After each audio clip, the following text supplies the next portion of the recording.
ஆண்டவரே, பரலோகத்தின் நல்ல தகப்பனே, பரிசுத்தமுள்ள பிதாவே, இந்த நாளிலையும் உம்முடைய கரத்திலே எங்களை நாங்கள் அர்ப்பணிக்கிறோம். ஆண்டவர் எங்களோடு பேசுவீராக, உடைய வார்த்தைகளை அனுப்பி தருவீராக. ஆண்டவரே, எவ்வளவு வாழ வேண்டும் என்று கடந்த நாட்கெல்லாம் எங்களுக்கு போதித்தீரே, அதற்காக ஸ்தோத்திரம். தொடர்ந்து உம்முடைய கிருபை இரக்கம் எங்களுக்கு போதுமானதாக இருந்து எங்களை போதித்து எங்களை வழிநடத்தின உம்முடைய தயவுக்காக இரக்கத்துக்காக ஸ்தோத்திரம். தொடர்ந்து உம்முடைய கரமும் கிருபையும் எங்களோடு கூடந்து நடத்தட்டும், உதவி செய்யட்டும், வழி நடத்தட்டும். உம்முடைய வார்த்தைகளை எங்களுக்கு அனுப்பி தருவீராக, உதவி செய்வீராக. இயேசுவின் நாமத்தில் ஜெபிக்கிறோம் பிதாவே, ஆமேன், ஆமேன், ஆமேன். உட்காரலாம். நீதிமொழிகள் புஸ்தகம் 27ஆம் அதிகாரம் 23ஆம் அதிகாரம் 7வது வசனத்தை படிக்கலாம். 23ஆம் அதிகாரம் 7வது வசனம். இந்த இடத்துல ஒரு மனிதனை குறித்து சொல்லப்பட்டிருக்கிறது. அந்த மனிதன் இருதயத்தை உடையவனாக இருக்கிறான். அவன் எப்படி இருக்கிறான் அல்லது எப்படி இருப்பான் அப்படின்னா, அவனுடைய இருதயத்தின் நினைவுகள் எப்படி இருக்கிறதோ அப்படித்தான் அந்த மனிதனும் இருப்பான் என்று எழுதப்பட்டிருக்கிறது. நாம் நல்ல விதமாக இருக்க வேண்டும் என்று நாம் நினைத்தால் நாம் நல்ல விதமாக இருப்போம். கெட்ட காரியங்களே நம்முடைய இருதயத்தில் நினைவில் கொண்டால் அவன் கெட்டவனாகவே இருப்பான். நான் தேவனுக்கு பிரியமாய் வாழ்ந்து தேவனுடைய சித்தத்தை நிறைவேற்றி தேவராஜ்யத்தில் பிரவேசிப்பதற்கு என்ன செய்ய வேண்டுமோ என்று அதை குறித்து அவன் நினைத்தால் அதை குறித்து அவன் முன்னேறி செல்லுவான். இந்த உலகத்தில் இருக்கிற எல்லாரும் தங்கள் இருதயத்திலே பல்வேறு நினைவுகளோடு பிரயாணம் பண்ணுகிறார்கள். பலர் அந்த இலக்கை அடைகிறார்கள்.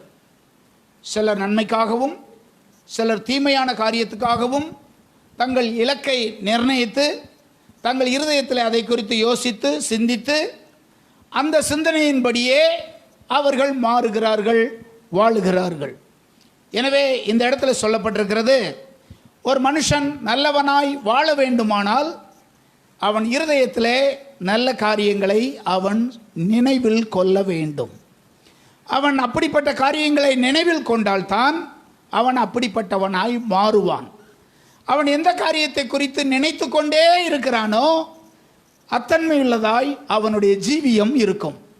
அத்தன்மையுள்ளதாய் அவனும் நிச்சயமாய் இருப்பான். பொதுவாக இயேசு அநேக காரியங்களை அநேகரிடத்திலே சொன்னதாக சுவிசேஷத்திலே படிக்கிறோம். ஒரு நாள் இயேசு தன்னுடைய பாடு மரணங்களை குறித்து தன்னுடைய சீசரிடத்திலே பேசுவார். அப்பொழுது இயேசு சொல்லுவார், மெய்ப்பனை வெட்டுவேன், மந்தைகள் சிதறடிக்கப்படும் என்று சொன்னப்பட்ட வார்த்தையை, பழைய ஏற்பாட்டிலே சொல்லப்பட்டிருக்கிற வார்த்தையை நினைவு கொண்டு சீசரிடத்திலே சொல்லுவார். எப்படி சொல்லுவார்? என்னை பிடிக்க வருவாங்க, அப்பொழுது நீங்கள் எல்லாரும் என்னை விட்டு ஓடி போயிடுவீங்க அப்படின்னு சொல்லுவார் இயேசு. அப்பொழுது எல்லாரும் அமைதியாக இருப்பாங்க. பேதுரு மட்டும் எழுந்து இப்படி சொல்லுவான், ஆண்டவரே, இவன் ஓடிடுவேன், இவன் ஓடுவேன், இவன் நிச்சயமாக ஓடிடுவேன், அவன் ஓடிடுவேன், இவன் ஓடிடுவேன். நல்ல எல்லாரும் ஓடினாலும் நான் ஒருத்த மட்டும் ஓடவே மாட்டேன் ஆண்டவரே அப்படின்னு சொல்லுவான். அப்பொழுது ஏசு அவனை பார்த்து என்ன சொல்லுவார்? ஏப்பா, எல்லாரும் ஓடுறாங்களோ இல்லையோ, நீ என்னை 3 தரம் மறுதலிப்பாய் அப்படின்னு ஏசு அவனை பார்த்து சொல்லுவார். அதன் மாதிரியே நடக்கும். அதன் மாதிரியே 3வது முறையாக அவன் இயேசுவை மறுதலிப்பான். அந்த 3வது முறை மறுதலிச்ச உடனே என்ன நடக்கும்? சேவல் கூவும். 74வது வசனத்தில் அப்படி தானே போட்டிருக்கு. 25ஆம் அதிகாரம் 26ஆம் அதிகாரம் மத்தேயு சுவிசேஷம் 26ஆம் அதிகாரம் 74ஆம் வசனத்தினுடைய கடைசி வரி என்ன போட்டிருக்குன்னு பாருங்க. உடனே சேவல் கூவிற்று அப்படின்னு போட்டிருக்கும். உடனே கூவிற்று. அந்த மனுஷனை நான் அறியேன் என்று சொல்லி சபிக்கவும் சத்தியம் பண்ணவும் தொடங்கினான் அப்படின்னு போட்டிருக்கு. உடனே நடந்தது என்ன? சேவல் கூவிற்றுன்னு போட்டிருக்கு. இப்பொழுது அந்த 75வது வசனத்தை முக்கியப்படுத்தும்படி விரும்புகிறேன். அந்த வசனத்தில் சொல்லப்பட்டிருக்கிறது, அப்பொழுது பேதுரு சேவல் கூவுவதற்கு முன்னே நீ என்னை 3 தரம் மறுதலிப்பாய் என்று இயேசு தன்னிடத்தில் சொன்ன இப்பொழுது அவன் நினைவிலே வருவது என்ன? ஆண்டவர் சொன்ன வசனம், தேவன் சொன்ன வசனம் அவன் நினைவிலே வந்தது. இந்த நினைவிலே அது வராவிட்டால் அவன் அழுதிருக்க மாட்டான், மனம் திரும்பி இருக்க மாட்டான், பிற்பாடு அவன் தேவனுடைய சித்தத்தை செய்யும்படி தன்னை அர்ப்பணம் பண்ணியிருக்க மாட்டான். ஆனால் அவனுடைய இருதயத்திலேயோ இயேசு சொன்ன வசனம் நினைவில் வந்தது அப்படின்னு எழுதப்பட்டிருக்கிறது. ஒரு மனுஷனுடைய நினைவு எப்படிப்பட்டதாக இருக்கிறதோ அப்படித்தான் அந்த மனுஷனும் இருப்பான். பேதுரு தன்னுடைய கடைசி காலத்தில், பேதுரு எழுதின நிருபம் 2 பேதுரு நிருபம், இந்த 2 பேதுரு நிருபம் முதல் வசனம், முதல் அதிகாரம் 13ஆம் வசனத்திலிருந்து 15ஆம் வசனம் வரைக்கும் உள்ள வசனங்களில் நாம் படிக்கும்போது 2 பேதுரு 1 13 முதல் 15 வசனைக்கும் உள்ள வசனத்தை நாம் வாசிக்கும்போது, நம்முடைய கர்த்தராகிய இயேசு கிறிஸ்து எனக்கு அறிவித்தபடி நான் என் கூடாரத்தை விட்டு போவது சீக்கிரத்தில் நேரிடும் என்று அறிந்து. அப்படின்னா என்ன அர்த்தம்? ஆண்டவர் எனக்கு சொல்லிட்டாரு. என்ன சொல்லிட்டாரு? நீ சீக்கிரமா இந்த சரீரமாகிய கூடாரத்தை விட்டு என்ன செய்ய போற என்று எனக்கு சொல்லிட்டாரு அப்படின்னு பேதுரு சொல்றாரு. இந்த கூடாரத்தில் நான் இருக்கும் அளவும், இப்போ நான் உயிரோடு இருக்கிற அளவும் உங்களை நினைப்பூட்டி எழுப்பி விடுவது நியாயம் என்று எண்ணுகிறேன். அடுத்த வசனம், மேலும் நான் சென்று போன பின்பு இவைகளை நீங்கள் எப்பொழுதும் நினைத்து கொள்ள ஏது உண்டாகும்படி நான் உயிரோடு இருக்கிற இப்போவே சில காரியங்களை செய்வேன் அப்படின்றார். தன்னுடைய மக்களை எல்லாத்தையும் பார்த்துட்டு இப்படி சொல்றாரு, நான் இந்த கூடாரத்தை விட்டு சீக்கிரமாக போக போகிறேன்னு கடவுளை என்கிட்ட சொல்லிட்டாரு. நான் சீக்கிரமாக இந்த கூடாரத்தை விட்டு நான் போக போகிறேன். இப்படி நான் போனதுக்கு பின்னாடி நீங்கள் ஒரு காரியத்தை நினைக்கணும். அந்த காரியத்தை நினைக்கும்படியாக சில காரியங்களை உங்களுக்கு ஞாபகப்படுத்தும்படி நான் விரும்புகிறேன். ஏன் நீங்கள் அதை நினைக்கணும்? அப்படி எதை நினைக்கிறீர்களோ அதைத்தான் உங்கள் வாழ்க்கையிலே நீங்கள் அப்பியாசிப்பீர்கள். நீங்கள் எதை அதிகமாக யோசிக்கிறீங்களோ, சிந்திக்கிறீங்களோ, எதை அதிகமாக நீங்கள் எண்ணுகிறீர்களோ அதன்படி தான் உங்கள் அனுதின ஜீவியம் இருக்கும். ஒரு தேவனுடைய பிள்ளை தன் ஜீவிய காலத்தில் நினைத்து கொள்ள வேண்டுமென வேதம் சிலரை நமக்கு சுட்டி காண்பிக்கிறது. இவங்களெல்லாம் உங்கள் வாழ்க்கையில் நீங்கள் நினச்சிக்கிறணும். இவைகள் எல்லாவற்றையும் உங்கள் வாழ்க்கையில் நீங்கள் சிந்தித்து பார்க்கணும். நாம் நினைத்து கொள்ள வேண்டியது என்னென்ன, ஆனால் நாம் நினைத்து கொண்டிருப்பது என்னென்ன என்று இந்த பிரசங்கத்தின் மூலமாக நீங்கள் வேற்றுமையை நீங்கள் அறிந்து கொள்ள முடியும். வேதத்தின்படி ஒரு தேவனுடைய பிள்ளை இந்த இடத்துல இருக்கிறவர்கள் தினந்தோறும் நினைத்து கொள்ள வேண்டியது என்ன என்று வேதம் நமக்கு என்னென்ன சொல்லியிருக்கு, யார் யாரெல்லாம் நினைத்து கொள்ளும்படி பைபிள் நமக்கு சொல்லுது நம்முடைய அனுதின ஜீவியத்தில்.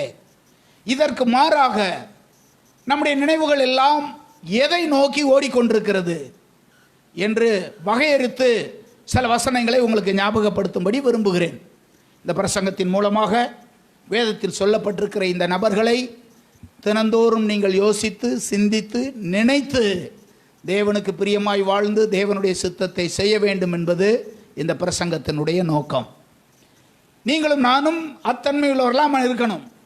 மாம்சத்தில் இந்த உலகத்தில் வாழ்கிற நாம் இவைகளை சிந்திக்காத விடாதபடிக்கு சாத்தான் நம்முடைய இருதயத்தை வேறு காரியங்களை நினைப்பதற்கு பல்வேறு காரியங்களை, பிரச்சனைகளை நமக்கு முன்னாடி வச்சிருக்கான். சதா அதையே நினைத்து கொண்டிருப்பது, சதா அதையே யோசித்து கொண்டே இருப்பது, சதா அதையே காரியங்களை பண்ணுவது. இந்த நினைவுகள் இருக்கு பாருங்க, அது மனிதனுக்கு மனிதன் வேறுபடுகிறது, வயதுக்கு வயது வேறுபடுகிறது. சிறு பிள்ளைகளுக்கு வித்தியாசமான நினைவு, வாலிபர்களுக்கு வித்தியாசமான நினைவு, பெரியவர்களுக்கு வித்தியாசமான நினைவு, சம்பந்தம் பண்ணவர்களுக்கு வித்தியாசமான நினைவுகள், அதுக்கு கீழே இருக்கிறவர்களுக்கு வித்தியாசமான நினைவுகள். இப்படி பல்வேறு நினைவுகளால் மனிதன் வேறு வேறு காரியங்களை நினைத்து கொண்டே இருக்கிறான். ஆனால் வேதம் சிலரை நமக்கு சுட்டி காண்பித்து இவைகள் எல்லாவற்றையும் ஒதுக்கி தள்ளிவிட்டு நீங்கள் நினைவில் கொள்ள வேண்டிய சில நபர்களை பைபிள் நமக்கு எடுத்து சொல்லுகிறது. ஹல்லேலூயா. வாலிபர்களே, நீங்கள் அதிகம் எதை நினைக்கிறீர்கள்? எதை நினைக்கிறீங்க? படித்தாச்சு பாஸ்டர், எப்படியாச்சும் ஒரு வேலைக்கு போகணும் பாஸ்டர், அது நியாயமான நினைவு. அடுத்து நீங்கள் நினைப்பது என்ன? உங்கள் நினைப்பது என்ன? வயதானவர்கள், நீங்கள் எதை அதிகமாய் நினைக்கிறீர்கள்? வேலைக்கு போயாச்சு, திருமணம் முடிச்சாச்சு பிள்ளைகளுக்கு, இப்பொழுது நீங்கள் நினைப்பது என்ன? சதா சரீர பலவீனத்தை குறித்து. சரீரத்தில் இப்படிப்பட்ட பலவீனம் இருக்கே, எனக்கு இந்த மாதிரி பலவீனம் வந்துருச்சே, இதை குறித்ததான நினைவுகள். சிறு பிள்ளைகளை எடுத்துக்கொண்டால் அவர்களுக்கு வேறு மாதிரியான நினைவுகள். நாம் எல்லாரும் என்ன நினைக்க வேண்டும் என்றெல்லாம் பைபிளில் பல காரியங்கள் சொல்லியிருக்கு. பிரசங்கி சொன்னார்ல, உன் வாலிப பிராயத்திலே உன் சிருஷ்டிகரை, வாலிப பிராயத்தில் அதிகமாக இதை நினைக்க வாய்ப்பு இருக்காது. இது அதிகமாக நினைக்கிறதுக்கான இவரை நினைக்க வாய்ப்பே இருக்காது, வாய்ப்பு இருக்காது. இதை வந்து வேறே பல்வேறு நினைவுகள் வந்துக்கிட்டே இருக்கும். இதனால தான் அங்கே சொல்லியிருக்கு, வாலிப பிராயத்தில் நீ எதை நினைக்கணும்? சிருஷ்டிகரை, உன் தேவனை அதிகமாக என்ன செய்யணும்? நினைக்கணும். இந்த நினைவுகள் வராதபடிக்கு வித்தியாசமான நினைவுகளால் தேவனுடைய பிள்ளைகள் சிறைப்பட்டு போய் இருப்பாங்க. இந்த சிறையிருப்பிலிருந்து ஆண்டவர் இன்றைக்கு உங்களை விடுதலையாக்கி, வேதம் எதெல்லாம் உங்களை நினைக்க சொல்லுதோ அதை எல்லாவற்றையும் உங்கள் நினைவிலே கொள்ளும்படி சில காரியங்களை உங்களுக்கு ஞாபகப்படுத்தும்படி நான் விரும்புகிறேன். ஏனென்றால் அனுதினமும் ஒரு மனுஷனுடைய நினைவு எப்படிப்பட்டதா இருக்கிறதோ அப்படித்தான் அவன் ஜீவியமும் இருக்கும். அவன் ஜீவியம் தேவனுக்கு பிரியமாய் வாழ்ந்தால்தான் தேவன் உண்மையிலே பிரியப்படுவார். அந்த நினைவுதான் உங்கள் வாழ்வாகவும் மாறுகிறது, உங்கள் ஜீவியமாகவும் அது மாறுகிறது. எனவே நாம் நினைத்து கொள்ள வேண்டிய சில நபர்களையும் இன்றைக்கு பைபிளிலிருந்து சுருக்கமாக சில காரியங்களை உங்களோடு பகிர்ந்து கொள்ளும்படி விரும்புகிறேன். இயேசு கிறிஸ்து அநேக பிரசங்கத்தை செய்தார். ஆனால் ஒரு குறிப்பில் லூக்கா சுவிசேஷம் 17ஆம் அதிகாரம் 32ஆம் வசனத்தில் தன்னுடைய பிரசங்கத்தில் திடீர்னு ஒரு ஆளை குறிப்பிட்டு அந்த நபரை சொல்லி, அந்த அம்மாவை நீங்கள் நினைத்து கொள்ளுங்கள் அப்படின்னு தனக்கு முன்னே இருந்தவங்களை புறத்தையும் சொல்கிறார். யார் அந்த அம்மா? இந்த அம்மா சின்ன பிள்ளை இல்லை, வாலிப பிள்ளை இல்லை. இந்த அம்மாவுக்கு எத்தனை பிள்ளைகள் இருந்தாங்க? 2 பொம்பளை பிள்ளைகள் இருந்தாங்க. நாம் எல்லாத்துக்கும் தெரியும். அப்படின்னா ஒரு குடும்பத்தில் இருக்கிற அம்மா. இயேசு பிரசங்கம் பண்ணிக்கிட்டே இருக்கும்போது அந்த மக்களை பார்த்து திடீர்னு ஆண்டவர் சொல்கிறாரு, இங்கே பாருங்கப்பா, இந்த அம்மாவை எப்போவுமே என்ன செய்யுங்க? நினச்சிக்கோங்க. இந்த அம்மா பேர் தெரியுமா உங்களுக்கு? யாருக்கும் பேர் தெரியுமாம்மா? பேர் பைபிள் இல்லை பாஸ்டர். சிலருடைய பைபிளில் சில பேர்லாம் இல்லை, சில பேர்லாம் இல்லை. நோவாவின் மனைவி பேர் இல்லை, லோத்தின் மனைவி பேர் இல்லை, பேதுருவின் மனைவி கூட்டிக்கிட்டே போனார்னு போட்டிருக்கு. எங்கே போனாலும் அந்த அம்மா பேரும் அதில் இல்லை. சில பெண்களுடைய பேர் பைபிளில் இல்லை. ஆனால் இந்த அம்மாவை குறித்து கணவரை சொல்லி இப்படி போட்டிருக்கு, லோத்தின் மனைவியை நினைத்து கொள்ளுங்கள். 1. 2வது ஒரு அம்மாவை பற்றி போட்டிருக்கு, 24ஆம் அதிகாரம் உபாகமத்தின் புஸ்தகம் 9வது வசனம். உபாகமத்தின் புஸ்தகம் 24:9. சீக்கிரம் படிங்க. நீங்கள் எகிப்திலிருந்து புறப்பட்டு வருகிற வழியிலே உங்கள் தேவனாகிய கர்த்தர் மிரியாமுக்கு செய்ததை நினச்சிக்கங்க. இதெல்லாம் தேவனுடைய பிள்ளைகள். நான் சொல்கிற ஆளப்புறம் நான் பின்னாடி விளக்கம் சொல்லுவேன். ஏன் இதெல்லாம் நினைக்கணும்? இவங்கெல்லாம் யார்? இவர்கள் வாழ்க்கையிலே இவங்க செஞ்ச மிஸ்டேக் என்ன? நாம் எப்படிப்பட்டவர்களாய் வாழும்படி பைபிள் இவங்களெல்லாம் வரிசையாக சொல்லியிருக்கு. இயேசு சொன்னது லோத்துவின் மனைவியை, மோசே சொன்னது மிரியாமை நினைத்து கொள்ளுங்கள். மீகாவின் புஸ்தகம் 6ஆம் அதிகாரம் 5ஆம் வசனம். மீகாவின் புஸ்தகம் 6ஆம் அதிகாரம் 5வது வசனம் வாசிங்க. என் ஜனமே, மோவாபின் ராஜாவாகிய பாலாக்கு பண்ணின யோசனை இன்னதென்றும், பேயோரின் குமாரனாகிய பிலேயாம் அவனுக்கு பிரயுத்தரமாக சொன்னது இன்னதென்றும், சித்தியும் தொடங்கி கில்கால் மட்டும் நடந்தது இன்னதென்றும் நீ கர்த்தருடைய நீதிகளை அறிந்து கொள்ளும்படி இங்கே ஒரு சில மனுஷர்களை போட்டிருக்கு. 1 மோவாபின் ராஜாவாகிய பாலாக், இன்னொன்று பேயோரின் குமாரனாகிய பிலேயாம், இவர்களை நினைத்து கொள்ளுங்கள் அப்படின்னு இந்த இடத்துல போட்டிருக்கு. ஏன் இவர்களை நினைக்கணும்? பின்னாடி உள்ள காரியத்தை வரும்போது நான் அதை குறித்து சொல்லுவேன். நான் அடுத்து 4வதாக மத்தேயு சுவிசேஷம் 26ஆம் அதிகாரம் 3வது வசனம், யோவான் சுவிசேஷம் 12ஆம் அதிகாரம் 3ஆம் வசனம். இந்த 2 வசனத்தை சீக்கிரமாக படிங்க.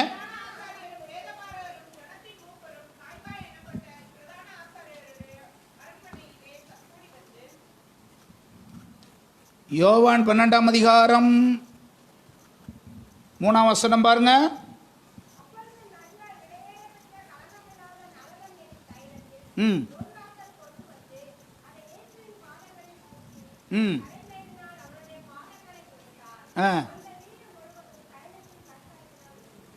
வாசிப்பா.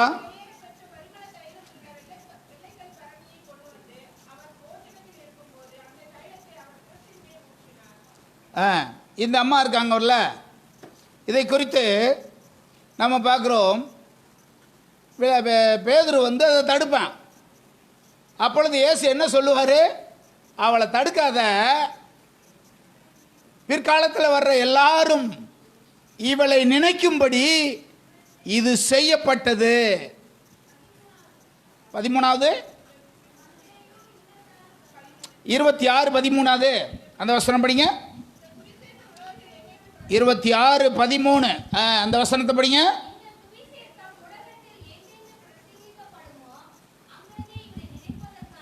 அவளை நினைப்பதற்காக. இந்த மத்தேயு சுவிசேஷம் 26ஆம் அதிகாரத்தில் அவளுடைய பேர் குறிப்பிடலை. யோவான் சுவிசேஷம் 12ஆம் அதிகாரத்தில் தான் அவளுடைய பேர் என்னன்னு வருது. அதனால தான் 2 வசனத்தையும் வாசிக்க சொன்னேன். 2 இடத்துலையும் இருக்குது. ஒன்று மத்தேயு சுவிசேஷம் 26ஆம் அதிகாரத்தில் அந்த சம்பவம் எழுதப்பட்டிருக்கு. யோவான் சுவிசேஷம் 12ஆம் அதிகாரத்தில் அந்த சம்பவம் எழுதியிருக்கு. அந்த அம்மா யாருன்னு சொல்லி யோவானில் தான் போட்டிருக்கு. அந்த அம்மா பேர் என்ன? மரியாள். மரியாள், விலையேற பெற்ற தைலத்தை ஊற்றிய மரியாள். இந்த அம்மாவை நினைத்து கொள்ளுங்கள் அப்படின்னு அந்த இடத்துல சொல்லப்பட்டிருக்கிறதை நாம் படிக்கிறோம். 4வதாக கலாத்தியர் நிருபம் 2ஆம் அதிகாரம் 10ஆம் வசனம். கலாத்தியர் நிருபம் 2ஆம் அதிகாரம் 10வது வசனம். தேவனுடைய பிள்ளைகள் யாரை நினைத்து கொள்ள வேண்டும்? தரித்திரரை நினைத்து கொள்ள வேண்டும். 6வதாக 1 கொரிந்தியர் 11ஆம் அதிகாரம் 1ஆம் வசனம் 2ஆம் வசனம். சீக்கிரம் படிப்பா. நான் கிறிஸ்துவை பின்பற்றுகிறது போல நீங்கள் என்னை பின்பற்றும்படி என்னை பின்பற்றுவர்களாக இருங்கள்.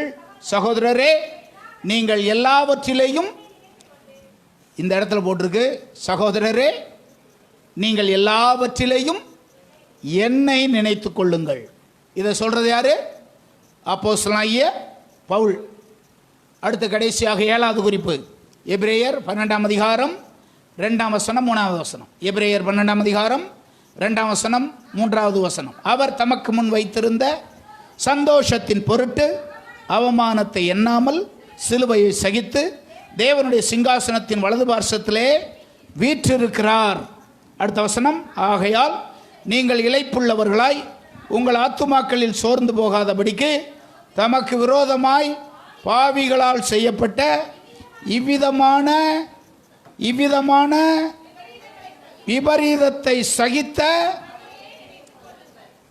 அவரையே நினைத்து கொள்ளுங்கள். இந்த 7 குறிப்பை சொல்லுங்க. ஒரு தேவனுடைய பிள்ளைகள் யார் யாரை நினைச்சுக்கிறணும்? அப்பப்ப 1, லோத்தின் மனைவியை நினைக்கணும்.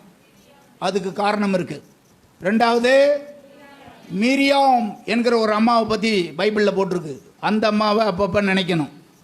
3வது, பாலாக், பிலேயாம், இவர்களை நினைத்து கொள்ளணும். 4வதாக மரியாளை நினைத்து கொள்ளணும். 5வதாக தரித்திரரை நினைத்து கொள்ளணும். 6வதாக பவுலை நினைத்து கொள்ளணும். கடைசியாக 7வதாக உங்கள் வாழ்க்கையில் எல்லா நிலைமையிலையும் அவரையே நினைத்து கொள்ளுங்கள். இவ்விதமான விபரீதங்களை சகித்த அவரையே நினைத்து கொள்ளுங்கள். உங்கள் ஜீவிய காலத்தில் தினந்தோறும் இந்த 7 பேரை பைபிள் சொல்லுது இவைகளை நினைத்து கொள்ளுங்கள் என்று போட்டிருக்கு. எத்தனை பேர் இதை நினைக்கிறீர்கள்? இது அல்லாத எத்தனை காரியத்தை நினைக்கிறீர்கள்? இதை நினைக்கிறீங்களா? வேதம் நமக்கு சுட்டி காண்பிக்கிறதே, இதை உங்களால் நினைக்க முடியுதா? நினைக்க முடியுதா? இது அல்லாதபடிக்கு எத்தனையோ காரியங்களை நம்முடைய இருதயத்தில் நினைவில் கொண்டு அதை குறித்தே நினைத்து கொண்டிருக்கிறோமே. எப்படி வேதம் நமக்கு சொல்லுகிறதை விட்டுவிட்டு வேற காரியங்களை நினைத்து கொண்டிருக்கிறோமே? நம்மை குறித்ததான தேவனுடைய திட்டம் என்ன? இந்த 7 பேரையும் நினைக்கும்படி ஆண்டவர் நமக்கு வேதத்திலே சொல்லியிருக்கிறதை நாம் படிக்கிறோம். பைபிளில் சொல்லப்பட்டிருக்கிறபடி வேத வாக்கியங்களை ஆராய்ந்து பாருங்கள், அவைகளால் உங்களுக்கு நித்திய ஜீவன் உண்டு. தேவ வாக்கியங்கள் எல்லாம், வேத வாக்கியங்கள் எல்லாம் தேவ ஆவியினாலே அருளப்பட்டிருக்கிறது. எந்த மனுஷனும் தேறினவனாய் இருக்கும்படிக்கு அவைகள் உபதேசத்துக்கும், கடிந்து கொள்ளுதலுக்கும், சீர்திருத்துதலுக்கும், நீதியை படிப்பித்தலுக்கும் பிரயோஜனமுள்ளதாக இருக்கிறது என்று எழுதப்பட்டிருக்கிறது. இவைகளை நாம் நினைத்து பார்த்தால் நிச்சயமாய் தேவனுடைய சித்தத்தை நாம் நிறைவேற்றுகிறவர்களாக இருப்போம். இப்பொழுது சீக்கிரமாக ஒரு ஆளாக நான் சொல்லிட்டு வரப்போகிறேன். ஒன்றொன்னே சொல்லும்போது இதனுடைய காரணம் என்ன என்பதை நாம் அறிந்து கொண்டு நம்முடைய ஜீவ காலத்தில் இவைகளெல்லாம் எதிர்ப்படும் போது இந்த வேளையில் இவைகள் எல்லாவற்றையும் நாம் நினைவில் கொள்ள வேண்டியது அவசியமானது. லோத்தின் மனைவி என்று வரும்போதே நமக்கு வரவேண்டிய அதிகாரம் ஆதியாகமம் 19ஆம் அதிகாரம். இங்கேதான் இந்த அம்மாவை குறித்து சொல்லப்பட்டிருக்கிறது. இந்த குடும்பத்தை குறித்தும் சொல்லப்பட்டிருக்கிறது. இவர்கள் இருந்த ஒரு சோதோம் கொமரா பட்டணத்திலே இருந்தாங்க. நாம் எல்லாருக்கும் தெரியும். ஆபிரகாமும் லோத்துவும் மெய்ப்பர்களுக்குள்ளே வாக்குவாதம் வருகிறது. அது ஆதியாகமம் 13ஆம் அதிகாரம். இந்த 13ஆம் அதிகாரத்தில் வாக்குவாதம் வந்த உடனே 2 பேரும் பிரிகிறாங்க. ஆபிரகாமும் லோத்தும் பிரிகிறாங்க. பிரிந்த லோத்து நேரே போய் சோதோமிலே கூடாரம் போட்டு அங்கே குடியிருக்கிறான். அந்த பட்டணம் பாவத்துக்கு பேர் போன பட்டணம். அது அங்கே ஆணோட ஆண் திருமணம் பண்ணி வாழ்கிற வழக்கம் உள்ளவங்க, பெண்ணோட பெண் திருமணம் பண்ணி வாழ்கிற வழக்கம் அந்த காலத்திலேயே ஆபிரகாமின் காலத்தில் இருந்திருக்கு. இப்போ இல்லை, அது புதுசாக. அப்போவே இருக்கிற அந்த தீய பழக்க வழக்கத்தை உடையவர்கள் வாழ்ந்த ஒரு ஊர் அந்த ஊர். இவன் போய் அந்த ஊரில் குடியிருந்தான். ஆண்டவர் அந்த பட்டணத்தை பார்த்தார். அந்த பட்டணத்தை அழிக்கும்படி தீர்மானம் பண்ணார். எப்படியாவது அந்த பட்டணத்தின் கூக்குரல் தேவ சமூகத்திலே எட்டினது. பாவம் பெருகினது. தேவ கோபம் அந்த பட்டணத்தின் மேலே வந்தது. அந்த பட்டணத்திலே இவன் குடியிருந்தான். ஆண்டவர் அவனுக்கு தரிசனமாகி ஆபிரகாமின் நிமித்தம் லோத்துவை காப்பாற்றும்படி அந்த பட்டணத்துக்கு இறங்கி வந்து லோத்துவோடு பேசி லோத்துவிடத்திலே ஆண்டவர் இப்படி சொல்லுவார், உன்னையும் உன் மனைவியையும் பிள்ளையை கூட்டிக் கொண்டு சீக்கிரத்திலே இந்த ஊரை விட்டு ஓடிவிடு, கொஞ்ச நேரத்தில் இந்த பட்டணம் அழிய போகிறது என்ற எச்சரிப்பின் செய்தி லோத்துவுக்கு வருவதை நாம் படிக்கிறோம். லோத்துவுக்கு அது வருகிறது. இந்த வார்த்தையை பேசிக்கொண்டே இருக்கும்போதே சீக்கிரமாய் அழிவு வருகிறது, சீக்கிரமாய் அழிவு வருகிறது. வருவதற்கு முன்பாக இந்த எச்சரிப்பின் செய்தி லோத்துக்கு வருது. ஆனால் இவனோ அந்த அழிவை குறித்து கொஞ்சமும் கலங்காமல், அதை குறித்து பயப்படாமல் ஆண்டவரோடு சில காரியங்களை பேசிக்கொண்டே இருப்பான். ஆண்டவரே, நீங்கள் சொல்கிறது மாதிரி உடனே என்னால் என்ன செய்ய முடியாது, இந்த ஊரை விட்டு போக முடியாது, உடனே இந்த ஊரை விட்டு என்னாலலாம் போக முடியாது நீங்கள் சொல்கிறது மாதிரி என்று சொல்லி. சமீபத்தில் 2 நாளைக்கு முன்னாடி பர்மாவில் ஒரு பெரிய நிலநடுக்கம் வந்து கட்டடங்கள்லாம் இடிஞ்சதை நம்ம பார்த்தோம். அந்த கட்டடத்தை விட்டு 10 நிமிஷத்துக்கு முன்னாடி வெளியேறின ஒருத்தன் வெளியே போயிருப்பான். கட்டணத்துக்கு வெளியே அவன் அந்த கட்டடத்தை இடிஞ்சதை நேரடியாக பார்த்து ஃபோட்டோ எடுத்து அனுப்பியிருக்கான் உலகம் முழுவதும். அவன் உள்ளத்தில் எப்படி எண்ணம் இருந்திருக்கும், இந்த 10 நிமிஷம் மட்டும் நான் அதுக்குள்ளே இருந்திருந்தேன்னா என் நிலைமை என்ன இருக்கும் அப்படின்னு கண்டிப்பாக அந்த மனுஷன் நினச்சிருப்பேன். 10 நிமிஷத்தில் ஏதோ ஒரு சூழ்நிலையில் அந்த கட்டடத்தை விட்டு நான் என்ன செஞ்சேன், வெளியே வந்துட்டேன், எப்படியோ காப்பாற்றப்பட்டேன் நான் அப்படின்னு அவன் நினச்சிருப்பான். இதை போன்றது ஒன்று பெரிய ஒரு பயங்கரம்தான் சோதம் குமார பட்டணத்தில் நடந்தது. இப்பொழுதுதான் அந்த பட்டணத்தில் லோத்துவையும் அவன் பிள்ளைகளையும் குடும்பத்தையும் கையை பிடிச்சி இழுத்து கொண்டு வந்து பட்டணத்துக்கு வெளியே கொண்டாந்து ஆண்டவர் விடுறாரு. அவனுக்கிட்ட சில கட்டளைகள் கொடுப்பார். லோத்து, நீ இங்கிருந்து முதல்ல ஓடு, ரெண்டாவது பின்னிட்டு பாராதே, மூன்றாவது சமபூமி எங்கும் நில்லாதே, மலைக்கு ஓடிப்போ. இதுதான் தேவனுடைய கட்டளை. ஓடு என்ற வார்த்தை 2 முறை இருக்கும், பின்னிட்டு பாராதே என்ற வார்த்தை 1 முறை இருக்கும், சமபூமியில் நிற்காதே என்ற வார்த்தை 1 முறை இருக்கும். இது எல்லாவற்றையும் ஆண்டவர் அவனுக்கு சொல்லுவார். ஆனால் அவனும் வேற காரியத்தை பேசிக்கொண்டே இருப்பான். ஆண்டவரே, மலைக்கு என்னால் ஓடி போக முடியாது என்று சொல்லி பக்கத்தில் ஒரு ஊர் இருக்கும், சோவார், அந்த ஊர். இது பக்கத்தில் இருக்கு, நான் அந்த ஊருக்கு போகிறேன் என்றொன்னே ஆண்டவர் அதை அனுமதிப்பார். ஆனால் அவனை குறித்ததான தேவனுடைய பரிபூர்ண சித்தம் என்னவென்றால் மலைக்கு ஓடி போக வேண்டும் என்பது பரிபூர்ண சித்தம். இவன் சுய சித்தம் அங்கே வெளிப்படுத்த பார்க்குறோம். அவன் என்ன சொல்கிறான், அவ்வளோ தூரம் என்னால் போக முடியாது ஆண்டவரே, இங்கே போகிறேன் ஆண்டவரே. அந்த சித்தத்தை ஆண்டவர் அனுமதிக்கிறாரு. சரி, அப்படியாவது போய் தொலை அப்படின்னு நான் சொல்கிறது மாதிரி இருக்கும். அவன் இது நடக்கிறது எப்போ தெரியுமா நடக்குது? ஏறத்தாழ விடிவதற்கு கொஞ்சம் முன்னாடி. நான் நினைக்கிறேன் ராத்திரி நேரத்தில் வந்து கர்த்தர் லோத்துவுக்கு தரிசனமாய் தான் இதை பேசுவார். ஏனென்றால் அவன் பக்கத்தில் இருக்கிற அந்த ஊருக்கு வருவான் பாருங்க, சோவார். சோவாருக்கு வரும்போது இப்பொழுது தான் சூரியன் உதிக்கிற நேரம் அது. அப்படி என்றால் அவன் அந்த ஊரில் இருந்து இந்த ஊருக்கு வர்றதுக்கு இருளிலே என்ன செஞ்சிருப்பான், வேகமாக நடந்து வந்து கொண்டிருப்பான். இப்பொழுது சவக்கடல் என்ற ஒரு உப்புக்கடல் என்ற ஒரு கடல் இருக்கு. யோர்தான் ஆறு கலிலேயா கடலில் ஆரம்பித்து சவக்கடலில் வந்து முடியும். அந்த உப்புக்கடல் என்ற ஒன்று அங்கே இருக்குது. அந்த இடத்துல ஒரு பெரிய பள்ளம் இருக்குது. அந்த பள்ளம் இருந்த இடம்தான் தேவனாலே அக்கினியும் கந்தகமும் விழுந்த சோதோம் குமரா பட்டணம் இருந்த இடம்னு சொல்கிறாங்க. அந்த இடம் உன்னதத்திலிருந்து அல்லது வானத்திலிருந்து அக்கினியும் கந்தகமும் விழுந்த அந்த இடம், அந்த பட்டணம் அழிந்தது மட்டுமல்லாமல் அந்த இடத்துல ஒரு பெரிய பள்ளம் உண்டாகி அந்த இடத்துல ஒரு பெரிய கடலே இப்போ வந்துருச்சு. அதுக்கு பேர் தான் சவக்கடல் என்பது. சவக்கடல் என்பது 10 வருஷத்துக்கு முன்னாடி நானும் அந்த கடலுக்கு போயிருக்கேன். அதில் தான் அதனுடைய ஸ்பெஷாலிட்டி என்ன அப்படின்னா, நீச்சல் தெரியாதவங்க கூட அதில் போய் சும்மா போயிட்டே இருந்தோம்னா அது வாட்டுக்கு மிதந்துக்கிட்டே இருப்போம். நீச்சல் தெரிய வேண்டிய அவசியம் இல்லை. உலகத்தின் பல நாடுகள்லேருந்து அந்த கடலை பார்க்க வர்றாங்க. அந்த இடம்தான் இந்த சோதம் குமாரா பட்டணம் இருந்த இடம் அப்படின்னு சொல்கிறாங்க. அதுக்கு பக்கத்தில் இருக்கிறதா இந்த சோவார் என்ற ஊர். அந்த ஊருக்கு அவன் இப்போது வந்தான். இப்பொழுதுதான் பொழுது விடுகிறது. அவன் வேகமாக வந்தான். கட்டளை என்ன? பின்னிட்டு பாராதே என்ற கட்டளை. இப்பொழுது 26வது வசனத்துக்கு நாம் அங்கே வருவோம். ஏன் ஆண்டவர் தன்னுடைய பிரசங்கத்தில் இந்த பெண்ணை குறிப்பிட்டு சொல்லுகிறார் அப்படின்னா, ஓடினது 4 பேர், 3 பேர் ஓடிட்டாங்க, உயிர் தப்பிச்சிட்டாங்க. இந்த ஒரு அம்மா மட்டும் இப்படி ஆனதுக்கு காரணம் என்ன? தேவ கட்டளையை மீறினாள் என்று சொல்லி நாம் பார்க்கிறோம். தேவ கட்டளையை மீறினாள். நாம் எல்லாரையும் ஆண்டவர் ஒரு இலக்கு வைத்து ஒரு நோக்கத்தோடு ஓடி வரும்படி ஆண்டவர் நம்மை அழைத்திருக்கிறார்.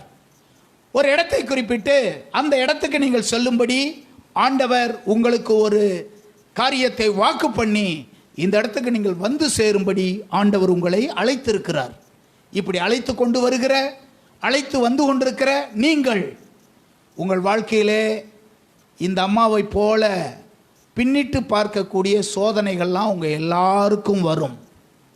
இந்த நேரத்திலேயும் தான் விட்டு வந்த இந்த உலகத்தை பார்க்கும்படி, தாம் விட்டு வந்த பட்டணத்தை பார்க்கும்படி அந்த அம்மா திரும்பிச்சு. அது பார்த்துச்சு. அது பார்த்த மாத்திரத்தில் அது எப்படி மாறுச்சு?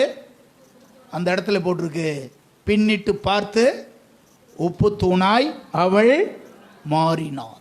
தேவனுடைய பிள்ளைகளே, நம்முடைய ஆவிக்குரிய பாதைக்கு இந்த அம்மா கற்றுக் கொடுக்கிற பாடம் என்ன? லோத்தின் மனைவி நமக்கு கற்றுக் கொடுக்கிற பாடம் என்ன? தேவனுடைய கட்டளைக்கு மாறாக பின்னிட்டு திரும்பியது. நாம் எல்லாரும் ஆண்டவர் ஒரு ராஜ்யத்தை காண்பித்து அதற்கு போகும்படியான அழைப்பை நமக்கு தந்திருக்கிறார்.